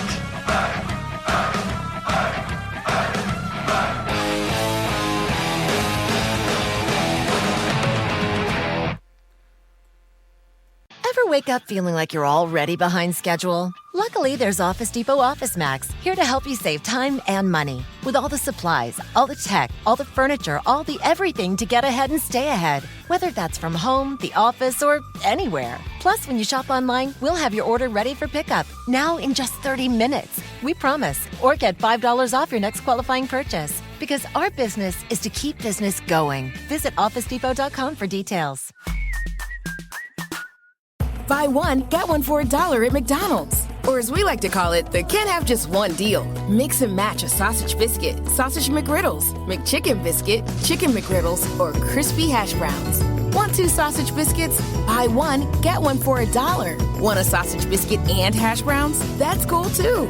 Choose more of what you love. Buy one, get one for $1 at McDonald's. Prices and participation may vary. Valid for item of equal or lesser value. Cannot be combined with combo meal.